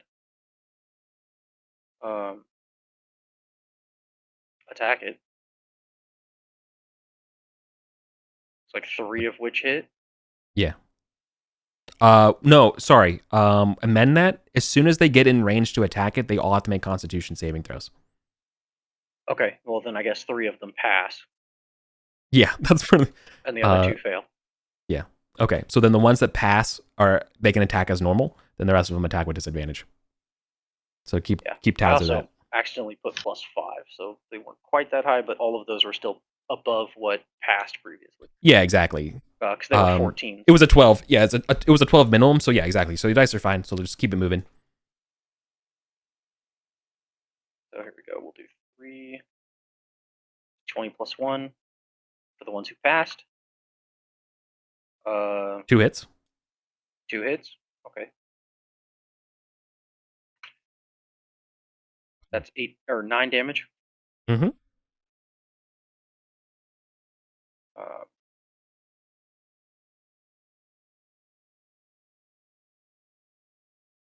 That's the first one that failed. 10's not enough. And that other one also misses. And then Yeah. now Caius comes in. He's got to make a save. He passes. Born better. And then is going to swing. Gets an 11 to hit. Not enough.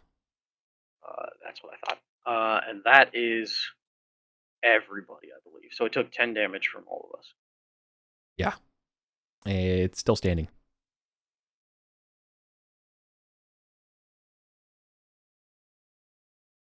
And then I believe it's Che's fighter Micah. Yeah. I will. Yeah, I think I'm close enough to reach it with one move action and then attack it. So same thing with you. As soon as you get within close to it, the overpowering stench. Yep. No bother to you.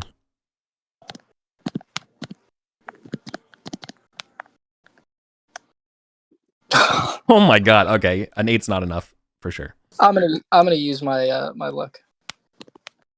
Okay, sounds right. Reroll the whole roll. Do I reroll? Do I reroll my Yeah, you reroll the whole You do. thing. Yeah, the whole thing. Got it. My mighty deed is going to be to try to damage one of its limbs, give it like disadvantage to attack, or give it a malice to attacking us. Sure. Could I do that? Yeah, definitely. We'll get a -2. A 13 hits and a 3, so it gets a minus. It gets a malice All right. damage with your axe. Ooh. 6 damage. Okay. Nice.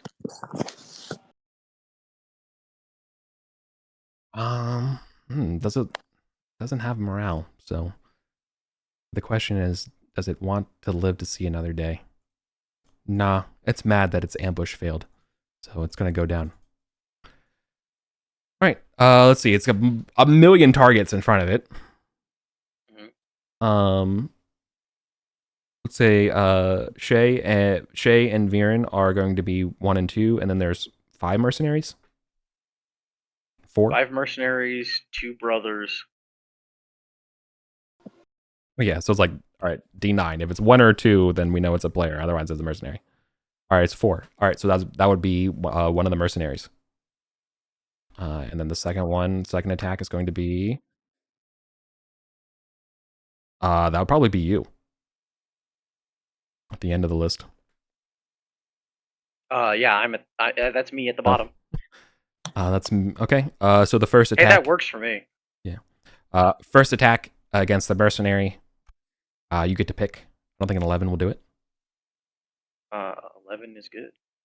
We're solid. Second attack against you. You also have protection from evil, right?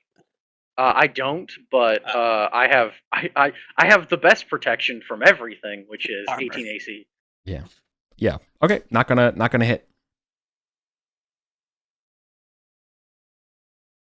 The other ghouls are nowhere to be found, so that's that turn.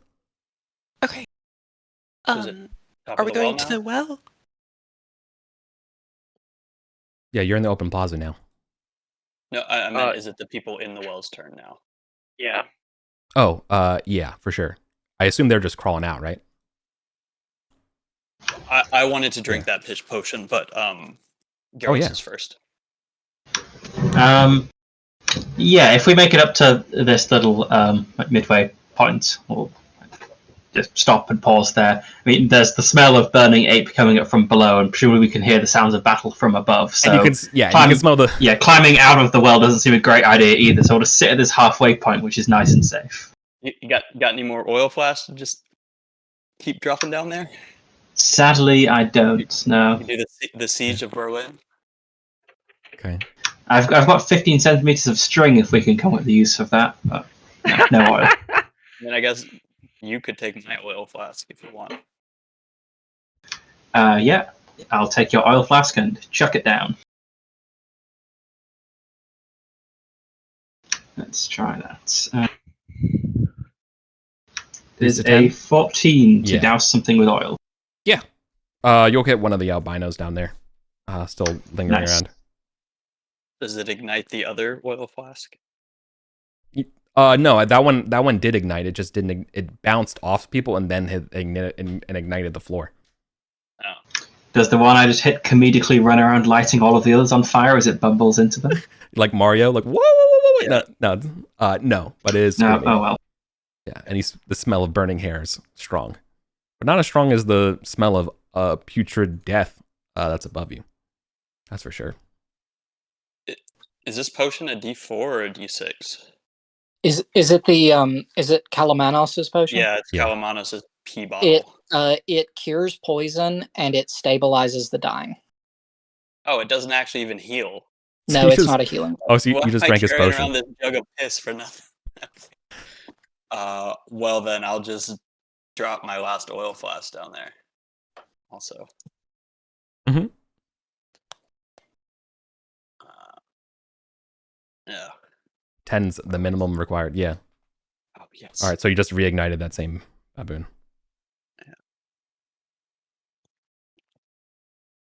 Hopefully, we burn one of them to death at least. Yeah, that one actually will die. Now that you hit it again. Before we come back up to the surface, can we Mhm. take a bathroom break? Oh yeah. Sure. Sorry, I know this combat's dragging. I didn't expect to get a split situation. Would it make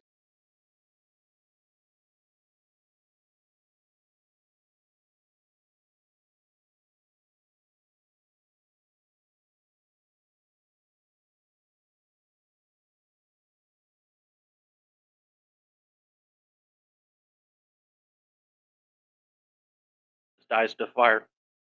Well, I still have to reclaim the head somehow. You need the heads. Oh, it's because we're going down there because I'm getting that fucking ruby throne.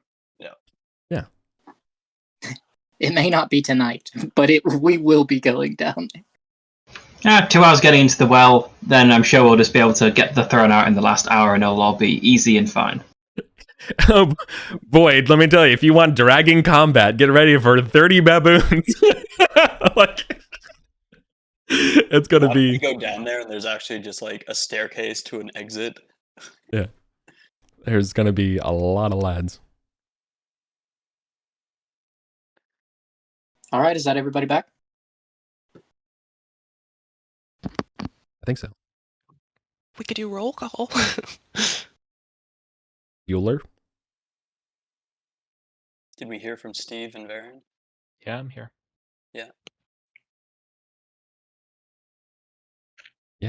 Yeah, his I mic think turned it's. on, okay. Oh, me? Sorry. Yeah, I had to turn my camera off because my internet was going to shit. You're good.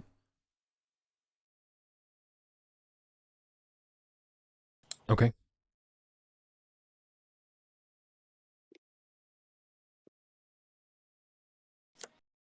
All right. Let's keep it moving. We're still in combat. I believe it's Shay's turn. Right.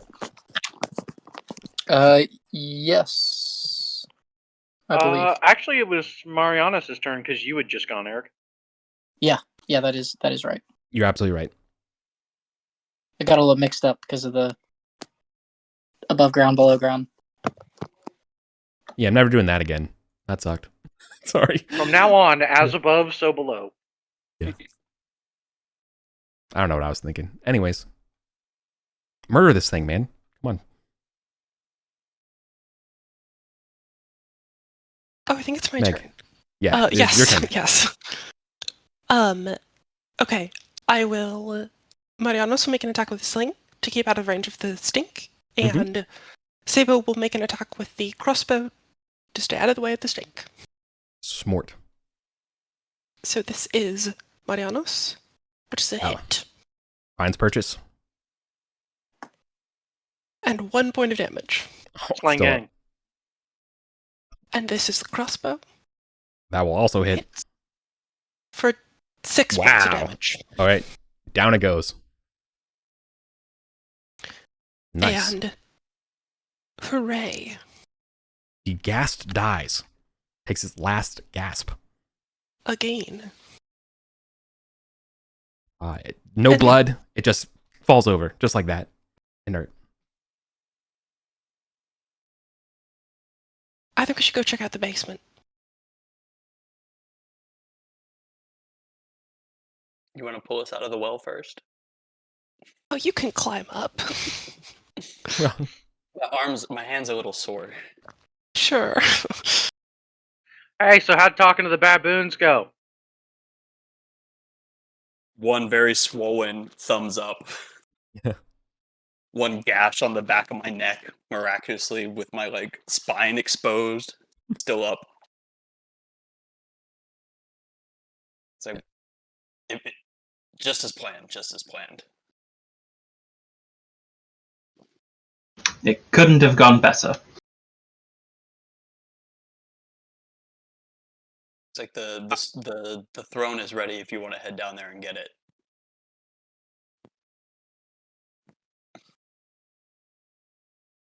Oh, really? now, Everything's all peachy. We made friends. Yeah, don't mind the barbecue. They're just prepping a meal for us. I said I'd come get you all. Mm-hmm. Yeah. So, how many of them are there, and how much fire do I need to bring? Well, from the previous attempt, we saw 30 or so. This time, there was the big one, Irsko, and he had 4 with him. Dude's pretty big. He's got 4 arms and a bite, Oh shit. but not good enough to take me down. Uh-huh. All right. So, where's the throne? anyways,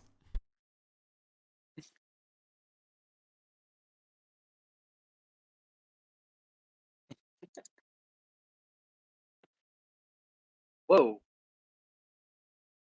yeah. If you're all are cool, and if you don't pursue the ghouls, they're not going. Oh, everything got moved. Control Z. Yeah, that's. Whoever did it hit Control Was it Z. me? Yeah. Oh, I guess it was me, huh? That's weird. No idea how I did that.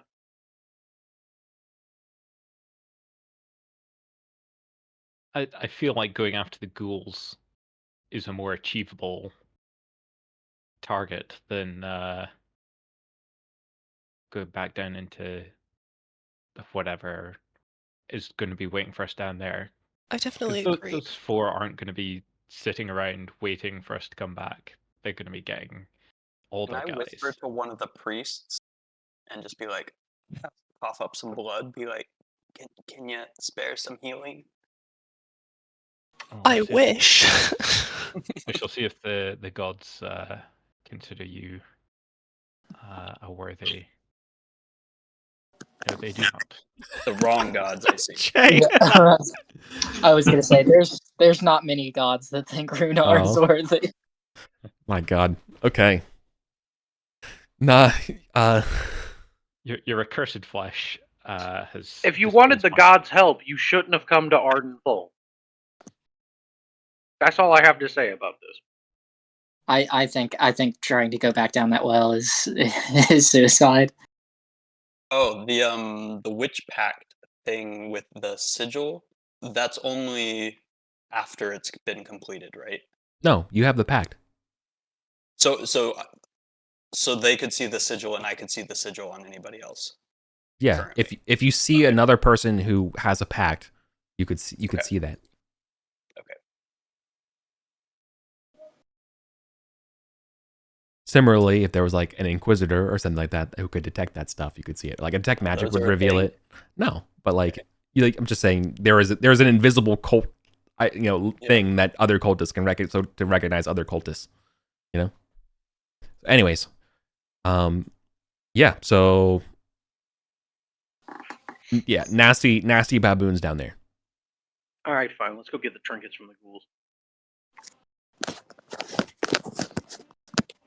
Would Onward. clearing out this ghoul nest be a worthy, oath target? Oh, absolutely. Want to vow to purge the school nest? I sure do. Grim is offended by these undead creatures and will swear by Zodarim to drive out this nest of undeath.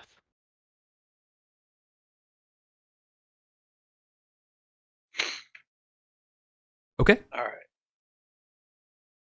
right. And Caius swears not an oath, but just to himself to come back tomorrow when there's sunlight, and we can use that fucking mirror to scare the damn baboons off. Prudent.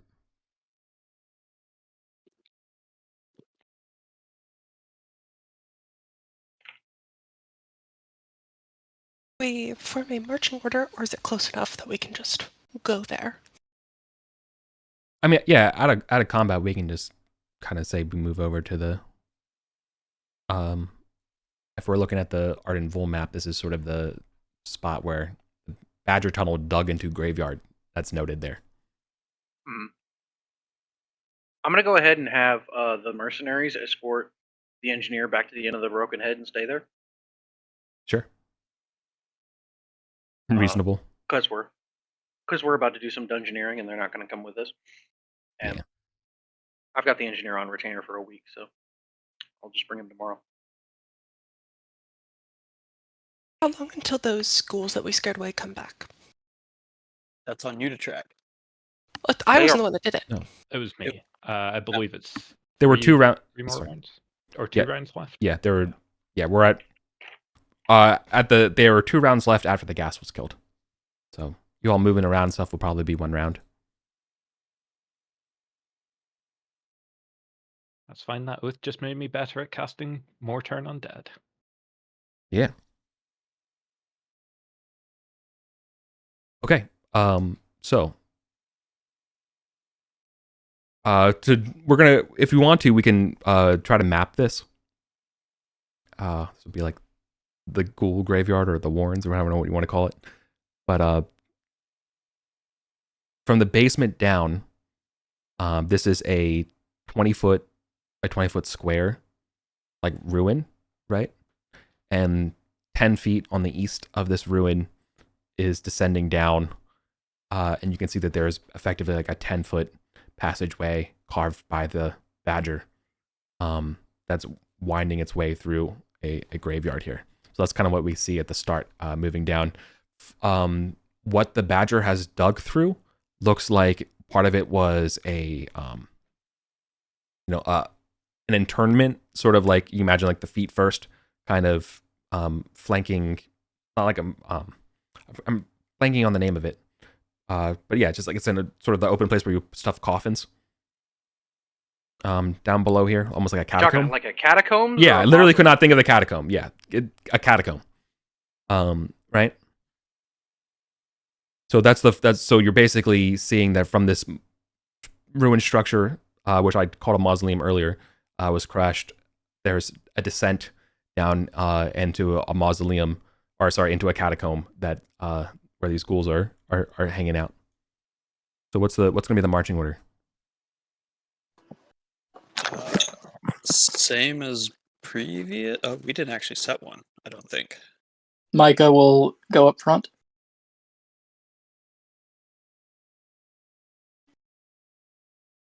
Caius would too if it's too wide. Grim will take the second rank. Sabo will take the back in case the ghouls try to flank us from the rear. I want to be in the middle now that I'm injured. Garros will also be somewhere in the middle. I'll put Gond and Brahm at the back to protect you, Sabo. Okay. A light looking down this tunnel will show that there is about 30 straight feet. I mean, technically it's like a burrow wiggle, but like imagine about 30 feet of moved earth. Upon there is rows of these alcoves or catacombs. Some of them have been busted open. Some of them have not been. So there could still be grave goods if you wanted to look. 30 feet down from there are large doors that are most like earth covered, like sealed tombs. And then 10 feet past the set of doors that are flanking on either side is another set of doors that have clearly been broken down. And it sure do be smelling like death down here. So this is only a one-way turn? No, there is no turn. There's doors. Oh, okay. Yeah. Like sealed. Door here. And another door Yeah, here. and I'm using door liberally here. It is a stone wall, right? Yeah. It's sealed. It's a sealed tomb. And are those doors on the north and south? Yeah, they're on the north and south. Oh, my God. So and it continues on before those broken down ones, right? Correct. So Okay. from where you're at, yeah, exactly. This goes on. There's these two doors on either side, north and south, unsealed, 30 feet down, opened, sealed, unsealed. Sorry, those are the words. Sorry, it's getting a little bit woozy running so much now that I'm starting to feel a little bit of it. Also north and south. I should also note, I forgot to do this before, Marianos is the one that has the torch, so he should probably be closer to the front.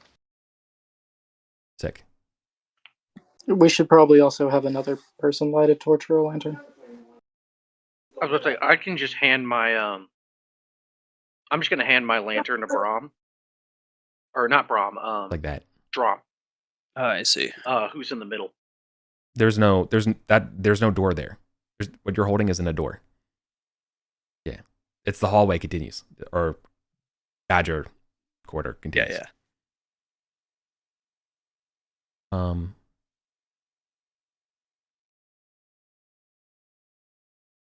I'm slightly more interested in checking out the open corridor than the sealed ones, just to sort of get a sense of what's more easily accessible. But maybe on our way, just like listening at those.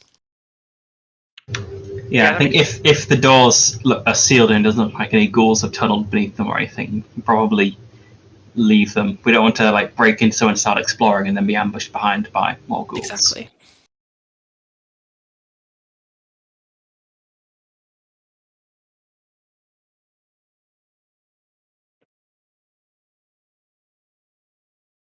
Okay. So listen. Yeah. Listening to the sealed tombs there. It's sounds super quiet. But what's kind of messing you up here is definitely the sounds of like the heavy breathing and hissing and stuff coming from these open doors on either side. So you're not sure if it's leading through there or what. What would be the smartest way to go about this? Try and draw them out into the hall?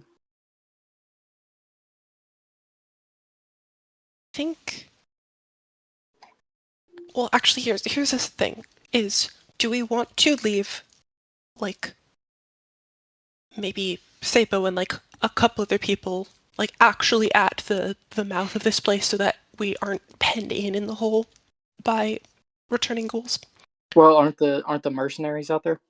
I thought the mercenaries went back to the head. Correct. Mercenaries took the engineer back to the head. Okay, I missed that. Sorry. So, what do we think about that? Could probably be a good idea. Leave Sabo and maybe one of the dwarf brothers.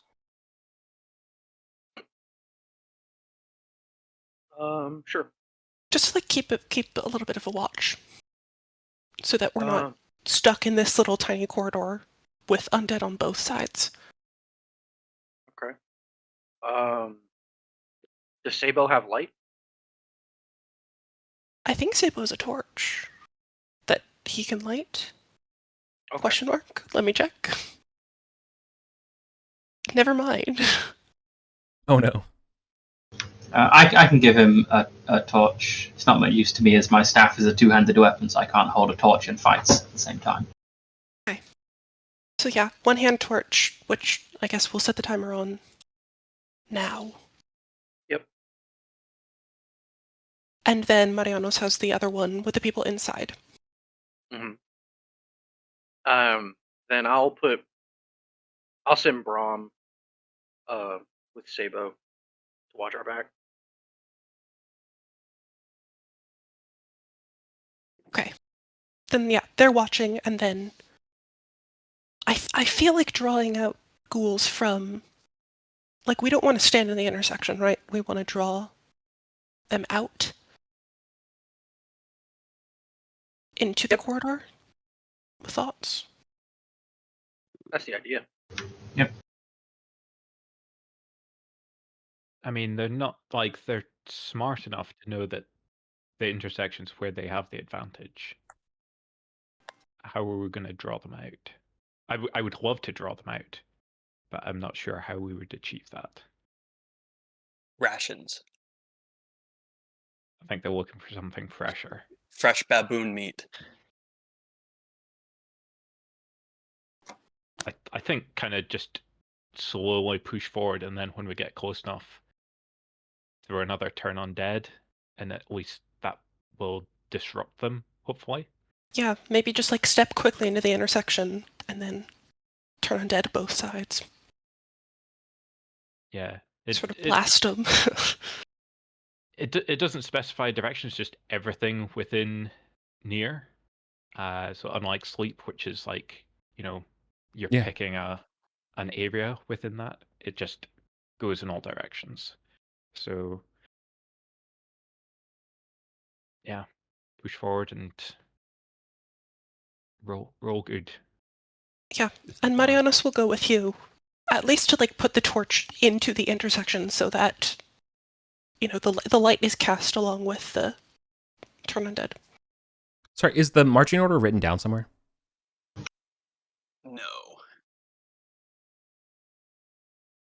Can someone fill it on this notepad? Yeah. Here, I got it. Sorry, I can keep it in order.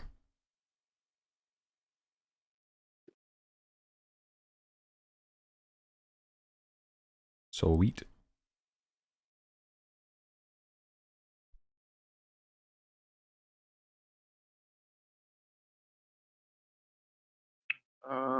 What's the name of your character one more time, Barrow?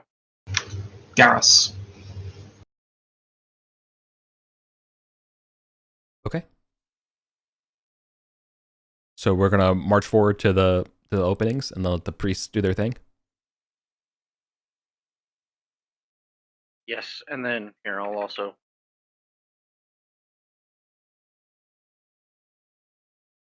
Okay. Those two are separate at the door. All right. So then this is what it looks like when you get to the openings, right? These are 10-foot corridors. Each of them extends 10 feet. After 10 feet, they open up into a 20 by 30 horizontal rectangle room filled with alcoves. The one on the south clearly has egress to the surface through, there's sort of like a circular hole, like a stone has been moved or something like that, or a gravestone or something has been moved.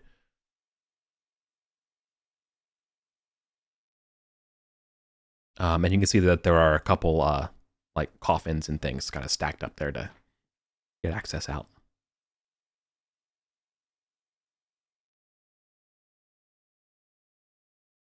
Are there any creatures? Oh yeah, of course. Actual contents of each room. So each of these rooms, north and south, have 4 goals, as well as one of the stinky boys. Oh. Awesome. Which is why. So And you thought the baboon room was bad. Yep. But this is it. This is their nest. Someone turn them, please. Let's go to initiative. Yeah. I was gonna say, yeah, it's a initiatize. My rolls do okay. An 8. Not gonna do it. 111. Wow, way to go. Well, that's Skill. better. You really want to go first. I understand. Okay. Minus How 30. many oil flasks do we have? Plenty. You have a -3 dex? Oof. He's got a bum leg. Yeah, he's got armor though. Okay, looks like I'm first. 13. Walking it in. Yep. All right. Okay, so would the like bard fascinate ability thing work on ghouls or not? They just said you transfix all targets at level 4 or less within near for 1d4 rounds. I don't think so. Most Yeah, makes undead are immune to mind affecting stuff. So Yeah. Yeah, and I think if they're not, it's specifically called out in the spell. and yeah, Mhm. Exactly. Yep, that's fine. Okay. I'm just going to take out a dagger and chuck it at one of the ghouls. North room or south room? Okay, so hold on. So this is going to be important. So there's going to be a too many cooks situation, right? Mm. So there is a 10-foot corridor, right? So where exactly is the mob of players? You know, like where are we? Who has access into the room and who doesn't? Right. I think we were advancing far enough that Grim was between the two so that he could do his turn. Yeah, I think currently the only Well- people basically if we were to if it's a 10-foot corridor with 10-foot openings, then essentially there's a 4x4 square of players, and that's our front two ranks. Okay, cool. Okay, so our front two Then- ranks are there. Okay, and then I will just have a dagger in hand, ready to throw it if ghouls come out by the time I'm next up. Yeah. Sorry. Yeah. Apologies for that. I just it's Yep, that's it makes okay. sense. Okay. Sick. Well, Micah, you're on the front line. It's a target-rich environment, buddy. You've never seen so many undead in your life this close. That's not true. Oh, okay. Oh yeah, that's true. The zombies. Yeah. I think there's more here. I don't know. It doesn't matter. Oh, yeah. Do the math. Hey teacher, you didn't give us homework. Constitution check for the ghast. Yes. Give yourself a luck token, man. That's twice. You're super kind.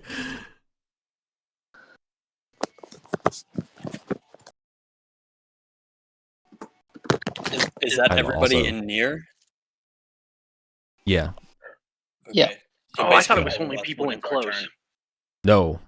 It's near range. Oof. Yeah, it's rough. I throw soap.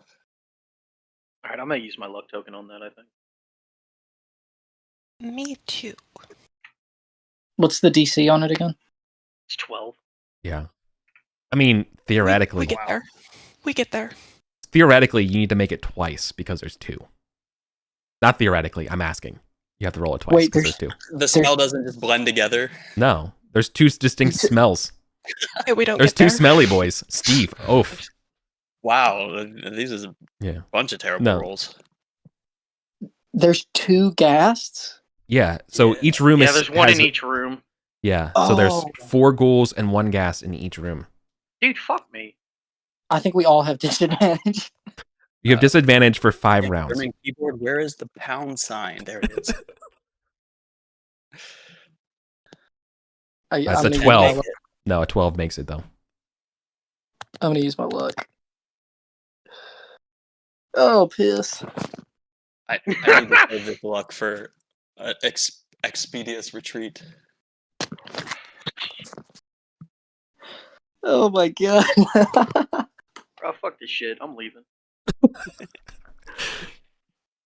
Yeah, I think I'm like stuck where I am. I can't. You can't really, retreat. Yeah, no, your whole homies, your posse's here, dude. Well, I didn't describe to you what you see There's always forward. Forward. Yeah. Let me look at the map. That will here. surely work out. Well, it's it's a staircase to the surface, easy access. Yeah. Yeah. Well, I mean, funny. There is actually it not at the staircase, but it does continue into well, it looks like there's at least at one point like the Arcantian stone kind of graveyard, catacomb thing that was going on here.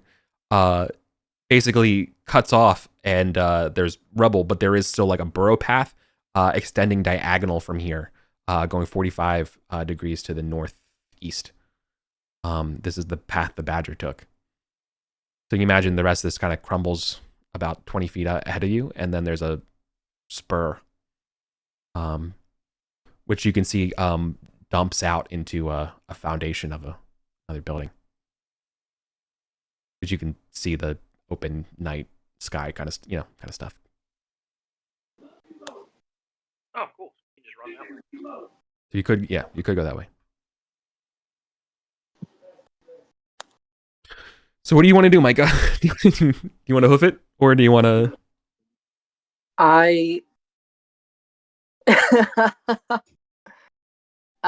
What do y'all think is going to be? I don't see us surviving a single round against 4 ghouls and 2, or against 8 ghouls and 2 gas. Turn undead. So here's the thing. Leave and turn undead. The big thing that we've got is that they're under the same limitations we are, which means we can only get attacked by basically 2 ghasts and 2 ghouls, because the ghasts are the strongest. So we'll assume 3 attacks coming at us on each side. So 6 total. So you want to body block them and let the ranged deal with it? Realistically, what we need to do is we need to probably all stay together in formation and get the fuck out of here the way we came, so we can fight them 2 at a time with range and fire. Yeah. The unfortunate thing about that is that you control the back rank and you go literally last in the entire initiative. You could charge forward. Yeah, I mean that's just the way that it rolled. I think I'm going to move to the south and try to. I'm going to use my what's it called? Heroic deed to try to block this side. Yeah. Like just take up as much space, kind of hold them back. Make it England? Sure. Yeah, to reduce the amount of attacks that we will be sustaining. Yeah. A mighty deed for like a none shall pass. Say that pa. Yeah. Nope. You also have, I think, disadvantage on the attack roll. I do have disadvantage for that. So I guess let me see if I would roll a 1. Nope. No. Okay. Yeah. All right, my turn. Well, you moved up, so I think you're gonna get swarmed by a ghast and 2 ghouls. While 1 ghoul is going to sneak by you and get into the juicy middle section, the middle ranks to the south. From the top, there can only 2 of the lads can fit in here, and so I think there's going to be 2 ghouls in the front ranks on the top. So from this logic here, I'm going to almost like start breaking this up. Sorry, Eric. What I meant to like do on my turn was essentially swap places with Caius. So move to the southern side of the formation, not move fully into the room. Oh, okay. So you're still being like a block in the middle. Yeah, I wanted to try, if possible, like to block that side while staying in formation. Gotcha.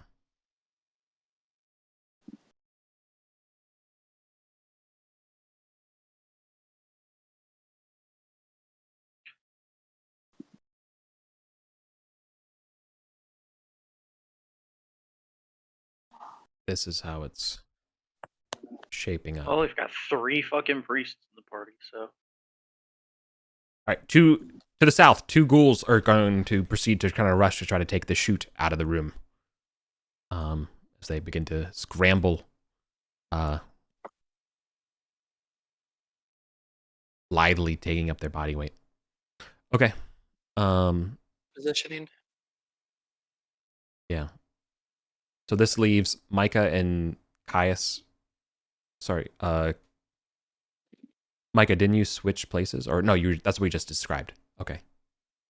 Yeah, so I would be in front of the southern gast, I believe. And then Caius would be in front of the northern gast. Or would Gotcha. we be one up? No, that's I fine. think, yeah. That sounds close. Okay. Any of you have a light source? Uh,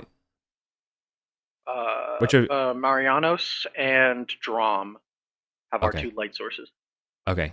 Drom has a lantern, Marianos is carrying a torch. Yeah. The ghoul's definitely going to go after Marianos with the light source, trying to get that light source down. This is so sad. It's illumophobic. He has an armor class of 15.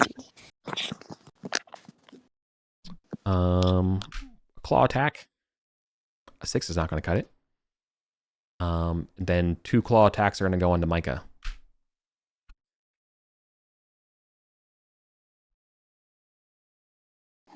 The 23 does hit.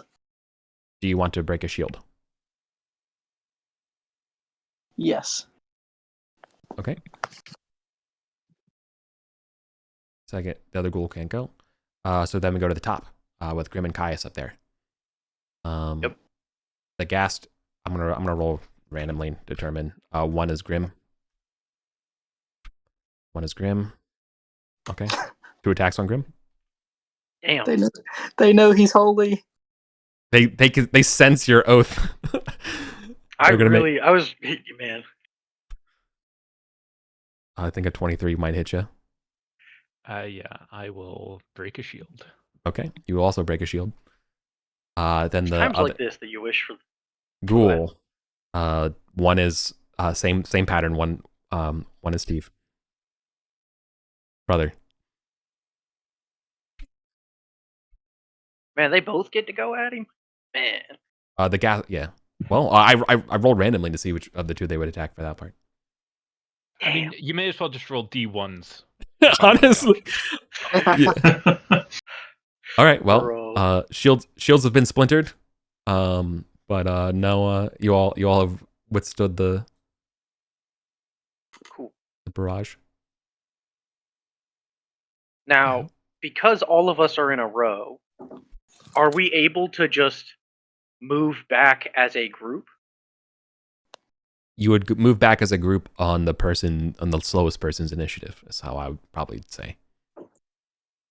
I'll let you all. So it would Yeah. be on my initiative because I go last. Yeah.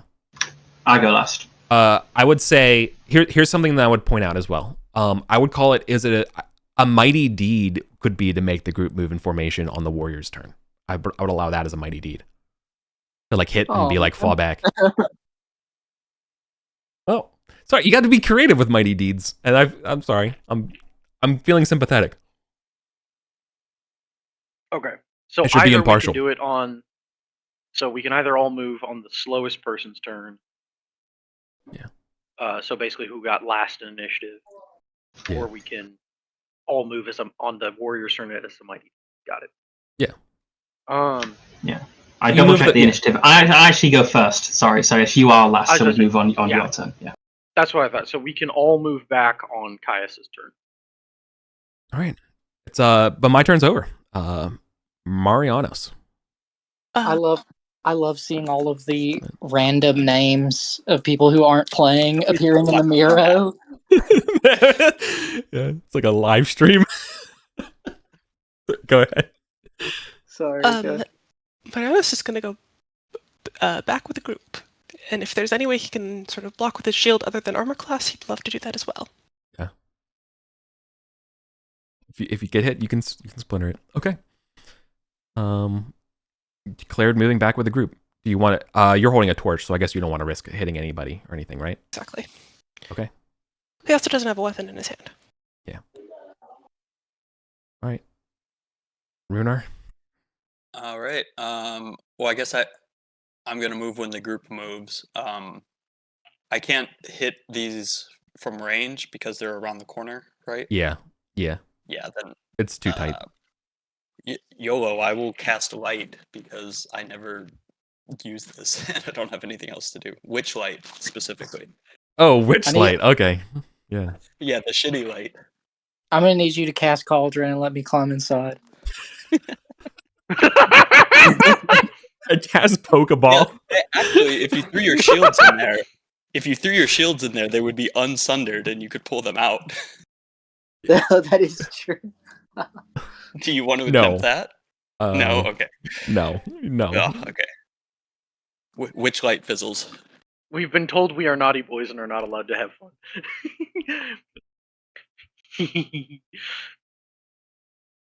Okay, witch light fizzled. Let's keep it moving. Grim. Turn undead. Yeah. So I've got disadvantage from the stench, but I normally have advantage, so I'm just rolling it straight up. Oh, does Oh, the yeah, that disadvantage would've apply been to turn on dead too? Yeah. Attacks and spellcasting for 5 rounds. But you roll a 17. Got it. So they can all be making some charisma checks. Oh yeah, brother. Okay. So the first one, here, this will be the ghast. That's closest to you. Then I'll do the bottom ghast. Oh no. I'm sorry, a gas plus 2 charisma. Ghast was closest Yeah. to me, wasn't it? Yeah. So it looks like They're turned, and then I get to roll like 8d20 and say the top 4 are the top ones, and then ones on the bottom. So does that sound okay? Yeah, Yeah. charisma doesn't just mean pretty. It's just like your force of personality. One success. One success of the 9. and it looks like it's one of the ones that was trying to climb out of the tunnel anyway. Yeah. Mon Dieu. Okay. Oh, so clutch. Well, you might be able to get out of here alive. Well, And I may assume just flip you the also say script. you're moving back. Yeah. I don't know. I mean, Any They're fun all treasure hiring while we're before down us. here? what's I've described there's Like nothing but you- alcoves down here. time to start throwing oil and cleanse this place? Now, the north one doesn't have an outlet. Yeah, And the in the south side, south they're all one- going to be escaping. The south one, they're all going to run out of that tunnel for, what is it, 5 rounds, you said? Yeah.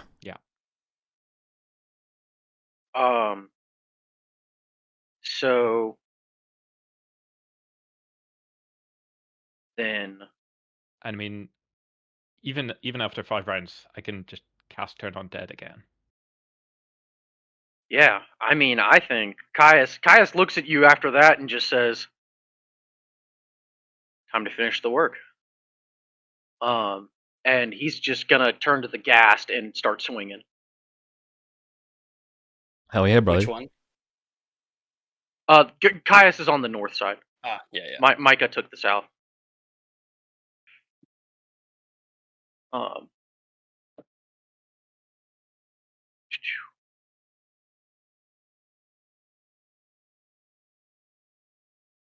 wait, hold on.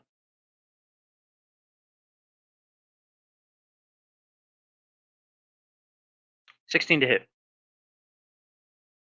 16 will definitely hit. 5 damage. That was to the top one, right? Yeah. Top gas. Yep, top gas.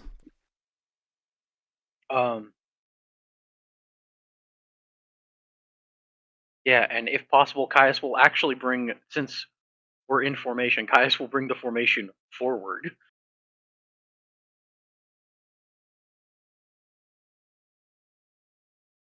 You want to march one over? So then Kaya, I mean, I think- Caius is gonna try and like, I don't know. I guess I can't push because they haven't fallen back yet. So I guess we're just staying still. But were you going to fall back? Eventually. Everyone else was waiting for you to fall back. So if you, which means that if you don't go, everyone but you will be falling back right now, right? Everyone like waited, and we were saying it would go on your turn if because you were moving as a unit. Then you're like, Yep. I know Yeah, the no, math that's changed, after. but Absolutely, the Grim's math not immediately falling back. changed, and Caius is not falling back. So everybody, I guess, but Grim and Caius can step back one if they want, but on the formation turn. yeah, But once Grim hits that turn undead, Caius is like, okay, now we try and kill as many of these guys as possible. Before time runs out.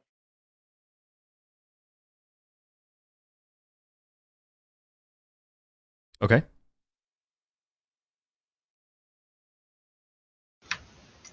Okay.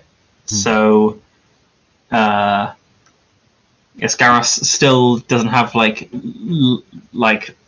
line of sight on any of them. Can't throw a dagger. I guess he takes a step back because that's what we're all waiting for. But is then just gonna hold position to see what happens. I guess maybe turn around and just keep looking down the back of the tunnel to make. We have Savo and Brom out there, but it doesn't have to have another pair of eyes looking that way. Okay, so there is a tactical consideration that happens with turn undead, and this is true. I just looked up in Osric. It's true in BX as well. Like, when you turn undead and they're trapped, they can still attack, like if you pursue them, but like they're going to try to get away from you as much as possible, right? Okay. Okay, quick, hey teacher. Marianus' torch goes out, but we have the other one. Yes, the lantern is still on for another few minutes. And we don't have the witch light. Okay.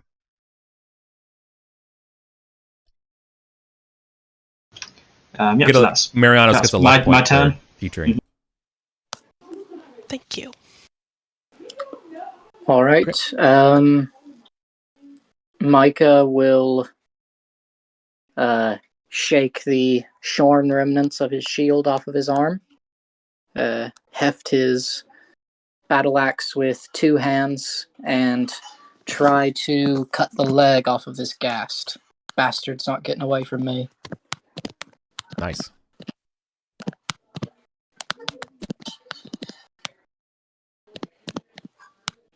Wow. Yep. Oh, But then there's the disadvantage. yep.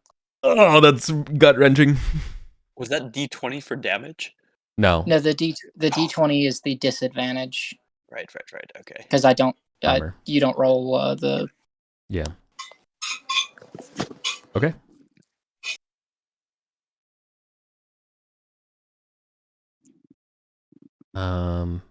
My God, it's to me. All right. So these ghouls are gone. This ghoul can make it to the start of the tunnel. This ghast also has to fall back. This ghoul has to also fall back. And they are all like kind of climbing out. They're climbing on top of each other like ants. Up on the top side, in the northern room. I mean, they basically are gonna have to go into corners, right? Like they're have to shy away from you. So they're not gonna stay and attack even though you're blocking the exit. It's just that like I think if you the logic here is that if you get into melee range of them, they have no choice but to fight back, right? But while you hold the symbol out for the turns, they can't do anything but like shiver and Oh. Does that make sense? Yep. Yeah. All right, 4 rounds remain on the turn clock.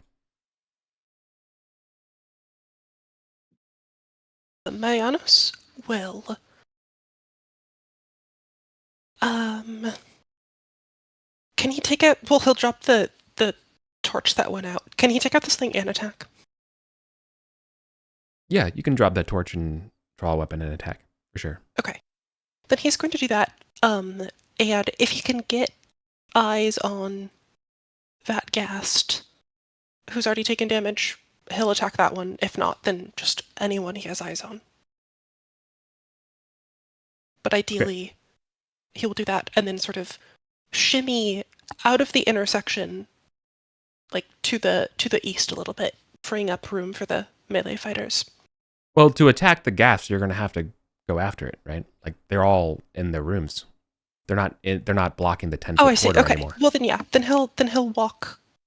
He'll basically get up here, not in melee range, but like also a little bit out of the way if people wanted to charge in, if possible. Yeah, totally.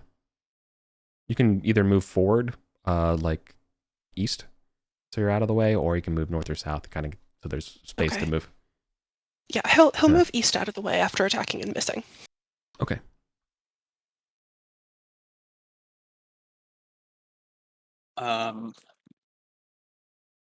So because of how they're positioned, are we able to like get up here, throw a dagger, and then like back out, or this is Yeah. all too crowded? Yeah. You can move effectively right now. It looks like you have about 5 feet of movement forward, right? Okay. It's half Yeah, of a I mean, 10-foot square, so you can move If I 5 can feet. get into range to throw a dagger, then I'll just do that. Yeah, you can move in. You could definitely hit the ones in the north, right? Yeah. 2d20, keep low. Plus 3. Why did You that forgot equation the one, because keep low requires a integer okay. after it. It's not smart enough. A 10's not going to hit.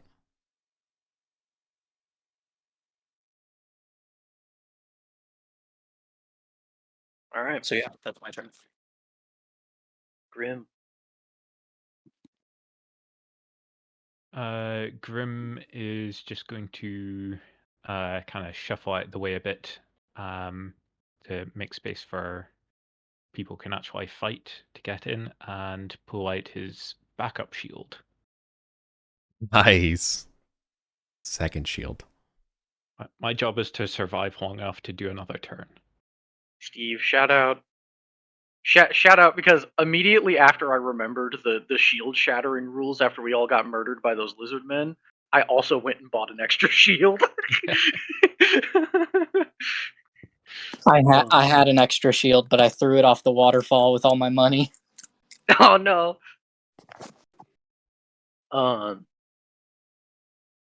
Caius lights an oil flask and is going to toss it into this corner with the gas and the 2 ghouls. Ooh, nice. Okay. As long as you just get a 10. Otherwise, only one of them will burn.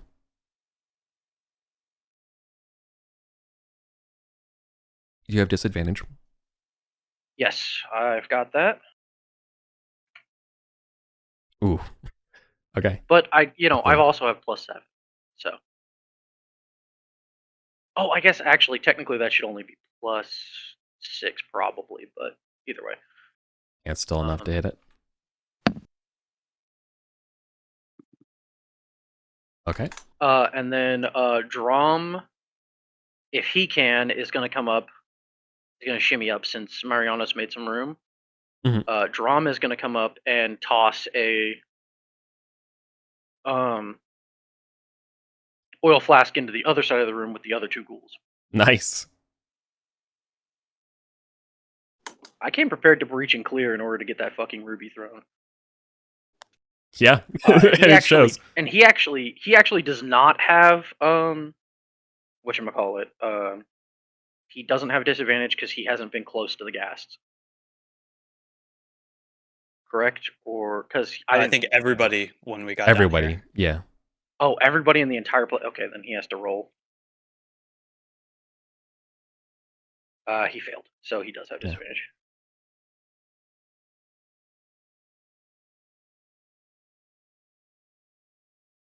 13. 13 will do it. Both of those ghouls start to burn. Awesome. Does the fire at all help with the smell, like burning methane off in the air when you light a candle? It actually No. ignites the room, and we all It's go just- up in an explosion. It's terrible. No, it just smells terrible. Okay. Even, yeah. Can we get like smelling salts at the apothecary?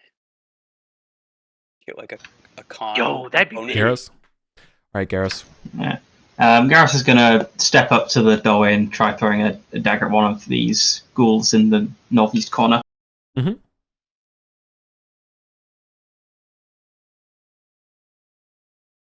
A 13 to hit.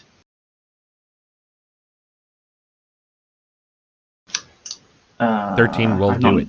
Yep, I've not noted down how much damage a dagger does. It's D4 for a D4. dagger, right? Yeah. 4 points of damage. Okay. 8 damage the second. And Okay. that's me.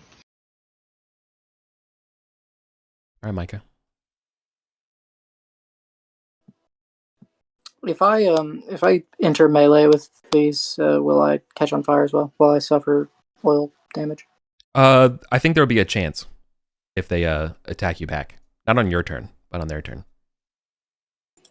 Remember, as long as you don't get close to them, they won't attack you. Yeah, I think I'm just gonna stay where I am and take up We a. could wait 4 rounds and they would burn to death. Yeah, I'm just Okay. gonna take a defensive stance. Pause. Okay. Yeah, Caius will kind of like nudge you, Micah, and just basically be like, "Hey, keep an eye on the whatchamacallit, the hole that they all crawled out of." Yeah, Yeah. I'm still facing the So, south. I'm still on the south end. So right. So here's what I'm going to say, because it's my turn now. The ghouls and ghast from the southern place are going to just not return. That's cursed. They're gone. The ghouls of the north will burn to death. So effectively the combat's over because the turn undead will keep going while they're burning. Which means your oath is completed. Is this cleared though? Yeah, the nest is cleared. That doesn't require killing all of them. It requires clearing the nest. But do we know if the other ones will come back? Are they like regrouping? Is there another thing connected to that hole? Or No, it goes to the surface. They're gone. Okay. Yeah, we can currently see all the described- exits and where they lead. Oh, okay, cool. Yeah. I wasn't sure if that But was a surface hole or just like another No, room. then their home where they sleep during the day is this, and you have cleared it out for sure. We have banished them. So let's crack open those doors and find us some treasure. I brought pickaxes, so we can Do crack we wanna open the wait stone to doors. crack those doors open? Because if there's more combat there, we only have like 8 minutes left. that would be bad. I mean, Maybe we crack a door and run away. Remember, there's Can I grab the dagger I threw? yeah, for sure. Remember, there are alcoves in these rooms. Like these are not solid walls; they are just full of interred bodies with. Let's get searching. Gonna stick my hands in some alcoves. Exactly. Yeah. Yeah. Okay. Rummage. 20 dice on the random table. So I'm going to assume that you all cast rummage. And Okay. it crits. Mhm. Yeah. So here's I cast watch. well, you all. This is the first time you are actually going to get some damn treasure. So that's pretty. Okay, so here's what you're going to find. So there is I'm going to amalgamate this into you have plumaged all the things kind of around, right? So there is 581 gold pieces. There's 739 silver pieces. There are 9 citrines. Is anybody a appraiser? These are gems. Let me check.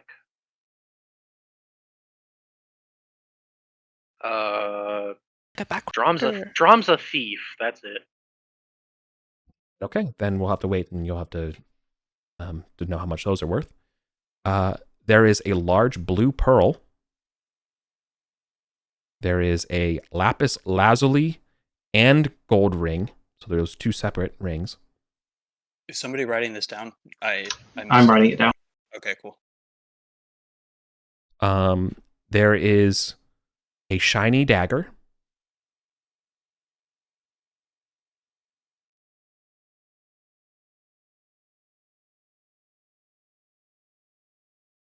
And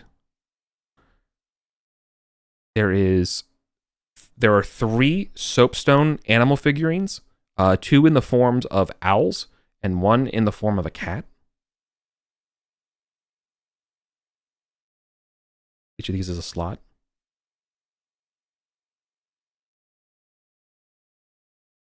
And then lastly, 2 alabaster canopic jars with ibis heads for lids. Oh shit. Surely not cursed.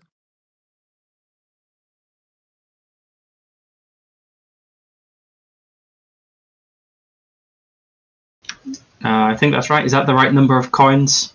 Eric, I just put this in the rules chat. Oh.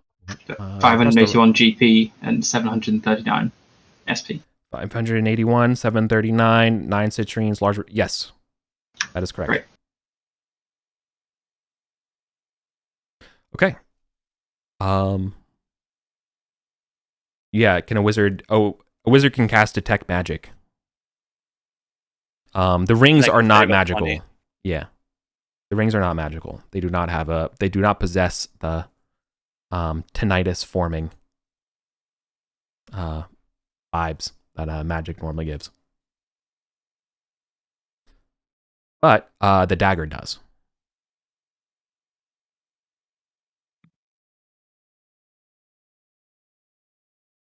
With it has an ebony pommel.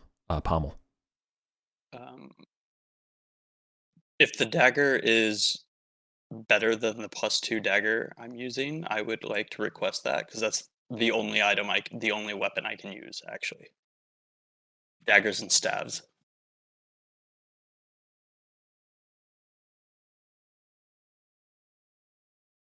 Yep, I'm happy for you to take that. Yeah, totally. Nice. Do we have enough slots to carry all of this? Yeah, I got rid of my 6 oil flasks I have. And I got rid of 1 dagger, I guess, but I got that other one. I have 5 slots. I've also got 5 slots. I also have 5 slots. Okay. Do these citrines stack? Do any of these stack? Citrines, gems are 10 to a slot usually. Yeah. So someone could carry the citrines and the pearl in 1 slot, right, Eric? Mm-hmm. I'll take those ones then. That's 13 slots for the money. I can take 2 slots of gold. All right. Real quick, is it Mhm. Eric, is it 200 coins is free or is No. it 100 is free? 100. 100. First 100 is free, Got it. and every slot is 100 coins. So now, yeah. Now getting the treasure out is going to be a little bit of a... We have plenty of slots. I've got 2. Gond has 2. Rom has another 3, and It looks like we need 22 slots total. I'm carrying 2 mushrooms that are each taking up a slot. I'm gonna drop those.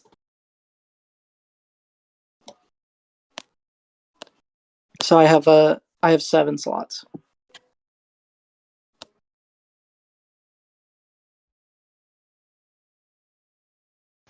Do you want to take the soapstone animal figurines and the canopic jars then? Yes. The canopic jars, would they fit in a pack, or is it something you have to carry? You can carry them. No, they'll fit in a pack. Sorry, misspoke. Okay. Yeah, they'll fit in a slot. They're well sealed. So what are we still needing to carry? I have 5 slots. So I've been crossing things off. How much of the golden coins are we already?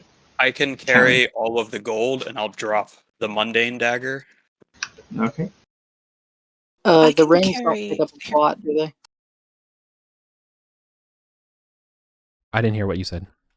Rings don't take up a slot. No. So you can just wear those.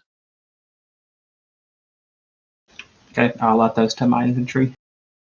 And I can carry 275 silver pieces. And I can carry the rest of it. Cool. So that's everything. And I And actually that puts us, can keep my mushrooms.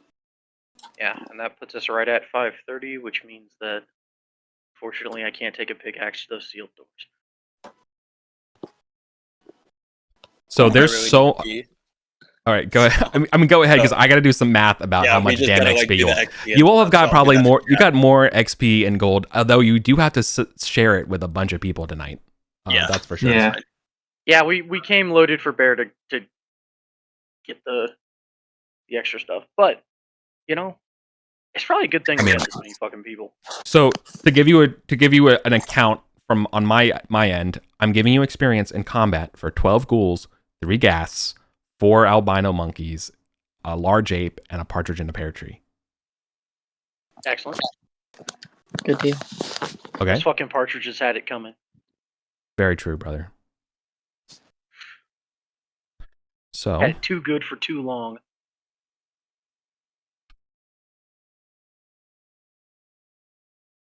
and then okay. So the ghouls monster XP with the 12 ghouls and 3 ghasts is 720 experience. This will be 720, split. you said? This will be split though. But I still haven't Yeah, even done the apes. You're fine. My God, that's 1080 experience, just from Another monsters. 1080? No, the total monster Oh. experience is 1080. So I have to divide that Okay. by. Your mercenaries get a share of that. Of XP? Yeah, they were there. Oh, okay. So just because you sent them home, they're still part of the thing, and they were also fighting. I mean, okay, unless okay, otherwise I have to annotate that there are 4 ghouls and 1 ghast are getting broken out by 13, right? Which is No, technically I'm I guess just I could do. saying, like, okay, I just didn't know because mercenaries seemed different than hirelings because they won't go in the dungeon and a bunch of other restrictions. Yeah, So I didn't know if they were like Oh, I see what you mean. Yeah, they're not the Yeah. same as hirelings. On your table, you list mercenaries as 0 treasure share and 0 XP share. Oh, then never mind. Whereas yeah. The table cannot lie. So, okay. It's the first time I've had to use mercenaries, so this is fine. So, I appreciate it. Thank you for correcting me. Oh, you good? Okay. So then let's just go with the 2080. Or sorry, the 1080. So that's going to Okay. get divided into, I have to divide that into half shares. So there's Garros, Runar, Caius, Micah, Grim, Marianos, Gond, Brom, Drom, and Sabo. So there's 4 half shares and 6 full shares. There's 10, so I divided by 20 for half shares. So there's 26 experience for the NPCs, 52 experience for PCs. So that got diluted down real fast. It's like shares. Okay. So What was Total- total money? so total Oh, you're total doing it. total combat experience has been 52. Now I'm doing the money. So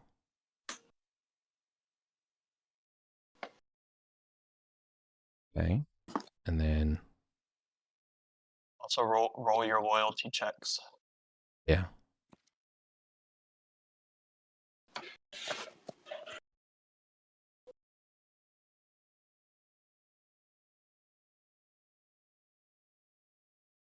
Right. It's the grand total of the gold, silver, the citrines, the pearls, the rings, the soapstones, and the jars. You don't get money for the dagger.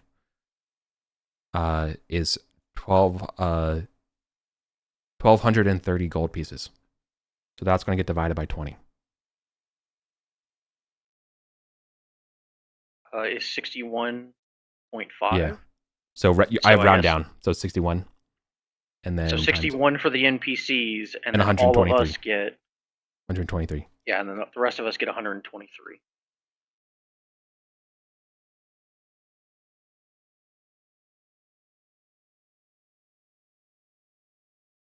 No, I got watered down.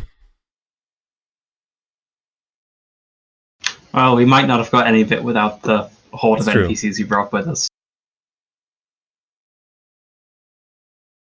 And what was the identified dagger as? Did someone cast detect magic, or do you spend the money to identify it? Oh, did we have a wizard in the party? There is no wizard.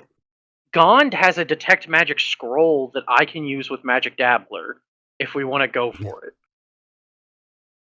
Oh shit, he inherited that from Acreon. Oh, I mean, if you want to use it on that, I mean, I'm also happy to pay the 100 gold for a dagger. I mean, but you can also just pay me 100 gold. That way, we're keeping it in the family. How much does a +2 dagger sell for if I wanted to sell the other one? Assuming this is better. I have to open up the AD&D manual. I don't know, man. Why you make me do this? Maybe it'll even out.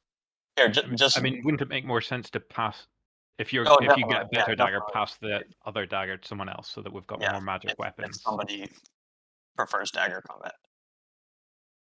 I mean, just to have as a backup in case you come across a creature that can only be affected by magic weapons. Yeah, true. Yeah, I mean, go for it. Use the scroll. All right, here we go.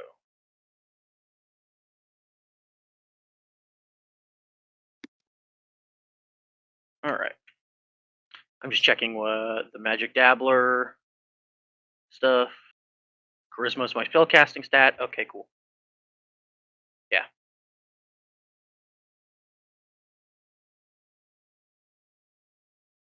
Doesn't work. Okay. I will pay the Whoa. 100 gold to do it. Okay. It is a +1 dagger. Weak. Okay. Somebody want it? I'll take it. I could always use a magic weapon. I haven't found one yet. Okay, go for it. It was just going to be a backup throwing dagger for me then, so. Yeah, give it A to fighter without a magic weapon is probably not a good idea. Yeah, give it to Micah.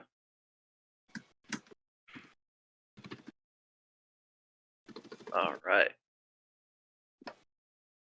You said 4 of the baboons died, so there's a chance if I get down there I can get those heads.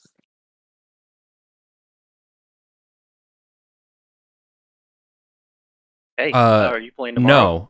4 of them did not die. I'm giving you experience for 4 of them. That's how okay. I gave you experience for the large ape as well. Okay. I missed that. Sweet. Tick the box for survived an encounter. Yeah. Mm-hmm. Oh yeah. Are there healing? Oh man, the healing potions are like 1,000 gold, aren't they? Sorry. I mismathed the XP for the large ape. That should actually I think if it did the math, I'm about like 600 short. I definitely read the wrong column. So no, total divided aggregate. by 20. Yeah, whatever that is. I think that's that 30 a person. So that's another 30 XP Yeah, for all the NPCs and another 60 for all the PCs. Yeah. So almost does a pretty good job. All right, Nice. so hell of a haul. That do be some treasure. All right. Not retirement treasure, but also Steve, you completed an oath. Can I buy healing at the inn, the Broken Head, or do I need money for somebody to like brew a No. potion? Or Estelle can cast healing for you. okay. How much is that? I think it's. Dang it, I don't remember. We can figure it out tomorrow. Can I get back to you? Yeah. Yeah, we can do it tomorrow. It's fine. So sorry. How much gold did we get from like splitting the coin and the treasure? 123. Thank you. It's 100 gold pieces for 1d8 healing. 1d8 plus 1, I should say.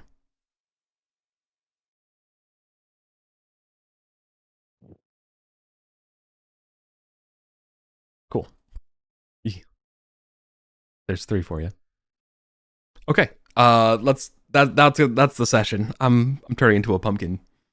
Y'all, thanks for playing tonight. Toodaloo. See you tomorrow. Absolutely, dude. Thank you Hell for yeah. running. Thank you for playing. Yep. Awesome. See ya. Bye everyone. Dude. Yeah.